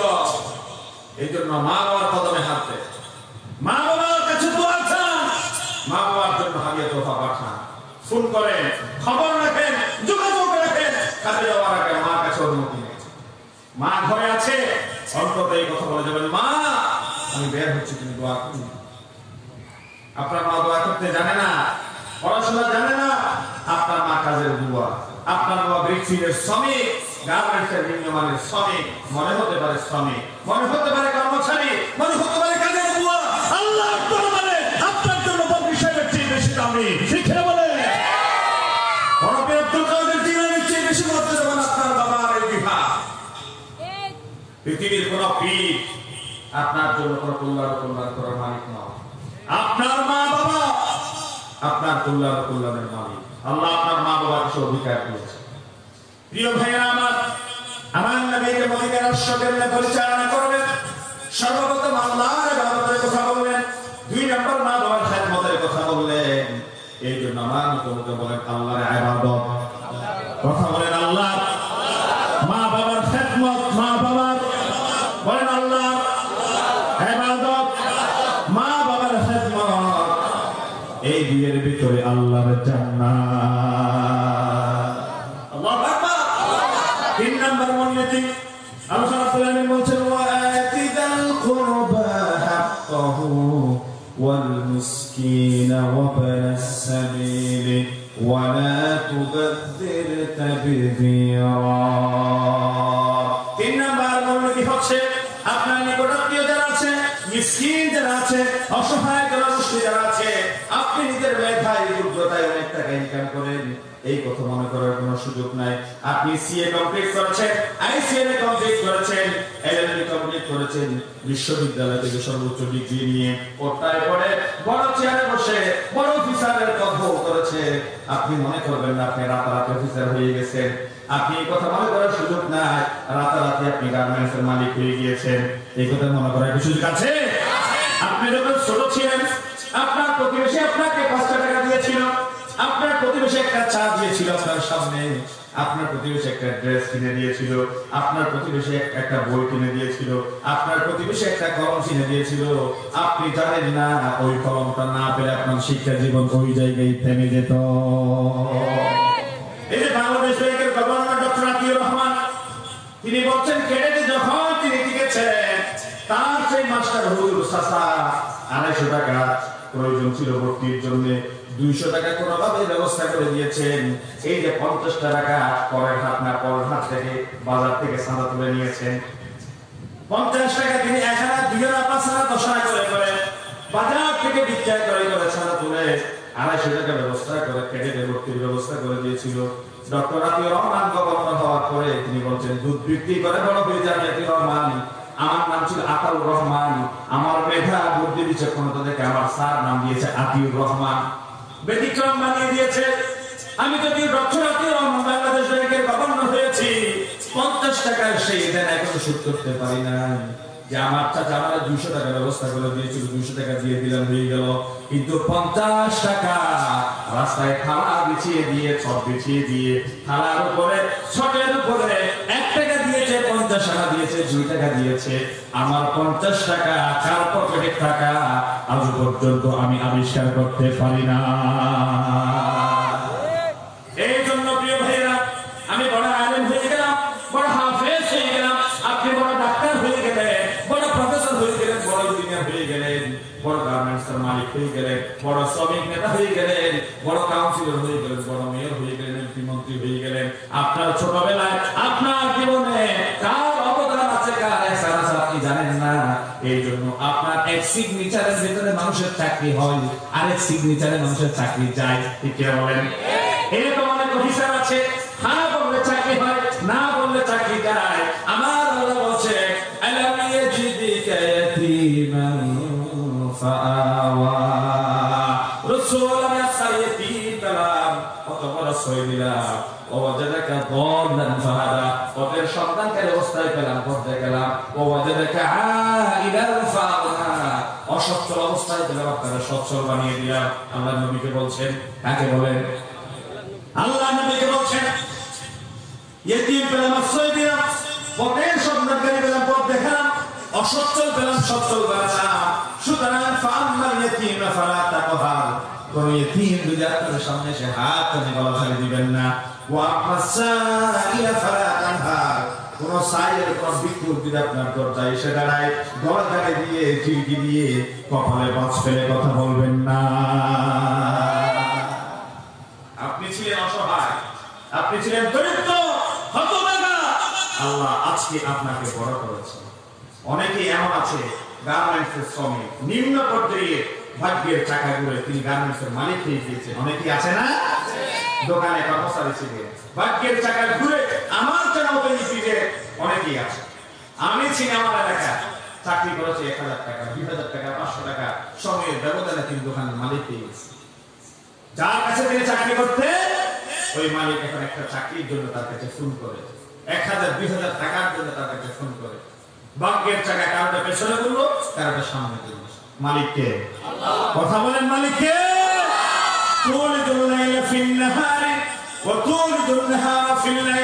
রাতের ভিতরে দিনকে প্রবেশ করান, দিনের ভিতরে রাতকে প্রবেশ করান। ওয়াতুখরিজুল হাইয়া মিনাল মাইয়িত ওয়াতুখরিজুল মাইয়িতা মিনাল হাইয় ওয়াতারযুকু মান তাশাউ বিগাইরি হিসাব। জীবিতের ভিতরে মৃতকে ঢুকান, জীবিতের ভিতরে মৃতকে ঢুকান, মৃতের ভিতরে জীবিতকে ঢুকান কে? ধনীকে দরিদ্র করেন, দরিদ্রকে ধনী করেন, রাত দিনের পরিবর্তন ঘটান আমার আল্লাহ। সুতরাং মেরাতের 3 নাম্বার মূলনীতি ও আতিদাল কুরবা হাক্কাহু ওয়াল মিসকিন। আপনার সিগনেচারে লাখ লাখ টাকা ইনকাম করছে, আপনি এই কথা মনে করার সুযোগ নাই সব টাকার অধিকার আপনি নিজে। সুযোগ আছে? এই টাকার ভিতরে আপনার কর্মচারীর হক আছে, এই টাকার ভিতরে মা বাবার হক আছে, এই টাকার ভিতরে আত্মীয় স্বজনের হক আছে। আপনি যাকাতের শাড়ি দেওয়ার কথা বলে, যাকাতের লুঙ্গি দেওয়ার কথা বলে আগের 10 দিন পর্যন্ত প্রচার করলেন, ঘোষণা করলেন। 200 টাকা দামের একটা লুঙ্গি, 50 টাকা দামের একটা শাড়ি দিয়ে একজনের মানুষকে হাজার হাজার এক জায়গায় একত্রিত করলেন। যেই দিন দিবেন 10টা বাজে দরজা খুলে দিলেন, গেট খুলে দিলেন। আমার গরিব দুঃখী ভিক্ষুক অসহায় একটা শাড়ির জন্য, একটা লুঙ্গির জন্য দরজার উপর হুম দিতে করলো। একজনের পায়ের সাথে একজনের পা লেগে ধাক্কা খেয়ে 10 জনের লাশ স্পট ডেথ। ঠিক কিনা বলেন? এক জায়গায় 10 জনের লাশ পড়ছেন, পত্রিকায় রিপোর্ট হয়ে গেল অমুক শিল্পপতি জাকাত দিতে গিয়ে, জাকাতের শাড়ি দিতে গিয়ে 10 জন মানুষ স্পট মারা গেল। এই অধিকার আপনার ইসলাম দেয় নাই। এই যে আপনার ধনের ভিতরে, আপনার সম্পদের ভিতরে গরিব দুঃখী মেহনতি মানুষের অধিকার আমার আল্লাহ দুনিয়ার শুরু থেকে দিয়ে দিয়েছেন। আপনার প্রয়োজন ছিল, আপনার দরকার ছিল, এই এলাকায় আপনার জাকাতের টাকা এসেছে 5 লাখ, আপনি 5 জনকে বাছাই করেন। আপনার জাকাতের টাকা এসেছে 1 কোটি টাকা, 50 জনকে বাছাই করেন। রাতের আঁধারে বের হয়ে ঘুরে ঘুরে তাদের ঘরের দরজায় গিয়ে জাকাতের সম্পদগুলো পৌঁছে দেন, জাকাতের টাকাগুলো পৌঁছে দেন। আমরা শুধু লুঙ্গি, আমরা শুধু শাড়ি, আমরা শুধু সোনা, আমরা শুধু ডাল, আমরা শুধু চাল। আচ্ছা আপনারা বলেন, যারা জাকাত নেয় তাদের শুধু কি চাল ডালের প্রয়োজন? তাদের কি একটা ভালো কাপড় পরার ইচ্ছা নাই? কথা বলেন না নাই? আপনি শুধু চাল দেন, আপনি শুধু ডাল দেন, আপনি শুধু লুঙ্গি দেন, আপনার তার তো একটা জামা প্রয়োজন হতে পারে, তার তো একটা টুপির প্রয়োজন হতে পারে, তার তো একটা স্যান্ডেলের প্রয়োজন হতে পারে। আপনি সারা জীবন কেমন চাল ডাল দিলেন? আর আপনি বলেন পৃথিবীর কোন মিল ইন্ডাস্ট্রি কারখানা আছে যে মিল ইন্ডাস্ট্রি কারখানাগুলোতে শুধু 200 টাকা দামের যাকাতের শাড়ি উৎপন্ন করে, 50 টাকা দামের রুটি উৎপন্ন করে? পৃথিবীর এমন কোন মিল ইন্ডাস্ট্রি আছে? কথা বলেন, আছে? পৃথিবীর এমন কোন মিল ইন্ডাস্ট্রি নাই যে মিল ইন্ডাস্ট্রি শুধু যাকাতের রুটির শাড়ি উৎপাদন করে। আপনি আর আমি গরিবের পেটে লাথি মেরে তাদের হক কেড়ে নিয়ে তাদের পকেট খেটে, তাদের হক ছিল 5,000, আমি তারা দিচ্ছি 5 টাকা, আর এই টাকা দায়িত্ব ছিল তার ঘরে ঘরে পৌঁছে দিয়া, আর আমি তারে অসম্মানিত করে অমর্যাদা দিয়ে তার অধিকারগুলো তার ঘরে পৌঁছে না দিয়ে আমার দরজায় নিয়ে আসলো। চেহারা কালো করে অনেকে লজ্জায় সবে চেহারা দেখাতে পারে না, মেকআপ করে আসে, মাস্ক পরে আসে, চেহারা থেকে আসে, কারণ সামাজিক ভাবে সম্মান আছে, মর্যাদা আছে, কিন্তু পেটে ক্ষুধা আছে, ইনকাম না আছে না? না। ইসলাম বলছে প্রফেশনাল একজন ভিক্ষুক যার কোটি কোটি টাকা থাকলেও সে ভিক্ষা বৃত্তি ছাড়তে পারে না, তাকে না দিয়ে সামাজিক ভাবে যে মানুষটা ভক্ত, যে মানুষটা শান্ত, আপনার ঘরে রয়ে গিয়ে হাত টানে না, বুঝতে পারে না, যে লজ্জায় মানুষের কাছে চাইতে পারে না, তার খবর নিয়ে তার কাছে আপনার জাকাতের টাকা পৌঁছে। জাকাত টাকা দিয়ে দিবে, জাকাত অর্থ দিয়ে দিবে, জাকাতের লঙ্গি শাড়ি দিয়ে অধিকার ইসলাম আপনাকে দেয় না। এই জাকাত হচ্ছে আপনার ঘরে একটা বিষাক্ত সাপ, কান কানে করে শুনে নিতে চাইছি, জাকাতের টাকা একটা বিষাক্ত গোবরা সাপ, যে জাকাতের টাকা আত্মসাৎ করে গরিবের পকেট কেটে গরিবের সম্পদ লুণ্ঠন করে ঘরে রেখে দেয়, সে তার একটা বিষাক্ত সাপ পুষ্প, যে কোনো সময় ক্যান্সার, আলসার, অ্যাক্সিডেন্ট, দুরারোগ্য দেবী তার শরীরে বাসা বাঁধবে, এবং জাকাতের টাকা না দিয়ে রেখেছে 1 কোটি টাকা, এক ক্যান্সারের ভিতরে তার খরচ হয়ে যাবে 5 কোটি টাকা। ঠিক কিনা বলেন? গরিবের পকেট কেটেছেন, গরিবের হক মেরে দিয়েছেন, আল্লাহ তাআলা উপর থেকে দেখেছেন এই 1 কোটি টাকা মেরে খাওয়ার ভিতরে 10 কোটি টাকা আপনার জায়গা থেকে দিতে বাধ্য করেন। ঠিক কিনা বলেন? আল্লাহ রাব্বুল আলামিন বলছেন ওয়া ফি আমওয়ালিহিম হাক্কুল লিসাইল ওয়াল মাহরুম, আপনার সম্পদের ভিতরে সাইল এবং মাহরুমের অধিকার আমার আল্লাহ দিয়ে দিয়েছেন। সুতরাং যাকাতের কথা বলে, সাদাকার কথা বলে, গরিব দুঃখী মেহনতি মানুষের সিরিয়াল করার কোনো দরকার নাই। আপনি তালিকা করেন 5 লাখ টাকা যাকাত এসেছে, এমন ভাবে 5 জন আত্মীয় স্বজনকে বাছাই করে 5 জনের ভিতরে 5 লাখ টাকা দিয়ে দিবেন, এবং এই কথা বলে দিবেন আগামী বছর তুই যাকাত দিবি, আগামী বছর তুই যাকাত দিবি। 10টা সিলাই মেশিন কিনে দেন, 5টা পানের দোকান করে দেন, ছোট্ট এক খন্ড জায়গায় তার একটা ব্যবসায়ী প্রতিষ্ঠান নিয়ে বসাই দেন।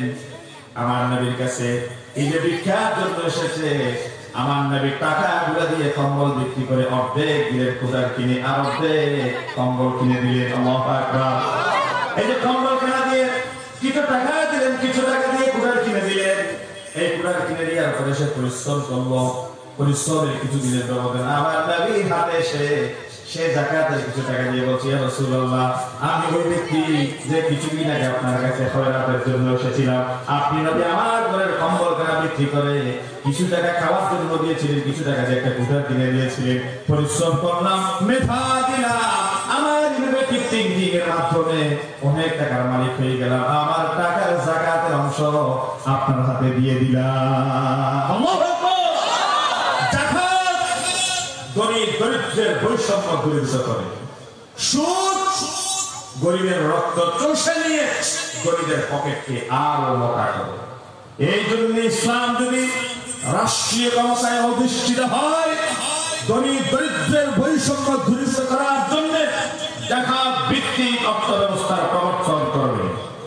আর কোন জালেম, স্বৈরাচারী, পুঁজিবাদী, ক্যাপিটালিস্ট যদি ক্ষমতার মস্তদে অধিষ্ঠিত হয়, তারা সুদকে রন্ধ্রে রন্ধ্রে পৌঁছে দেয়, মহাজনী সুদ গরিবদের ভিতরে ছড়িয়ে দেয়, গরিবদের সাপ্তাহিক কিস্তির ব্যবস্থা করে তাদের রক্ত চষে নিয়ে সমাজের ভিতরে একটা অসম শৃঙ্খলা কাঠামো সৃষ্টি করে, ধনী আজীবন ধনী হতে থাকে, গরিব মাটির সাথে বসে যেতে থাকে। ঠিক না বলে?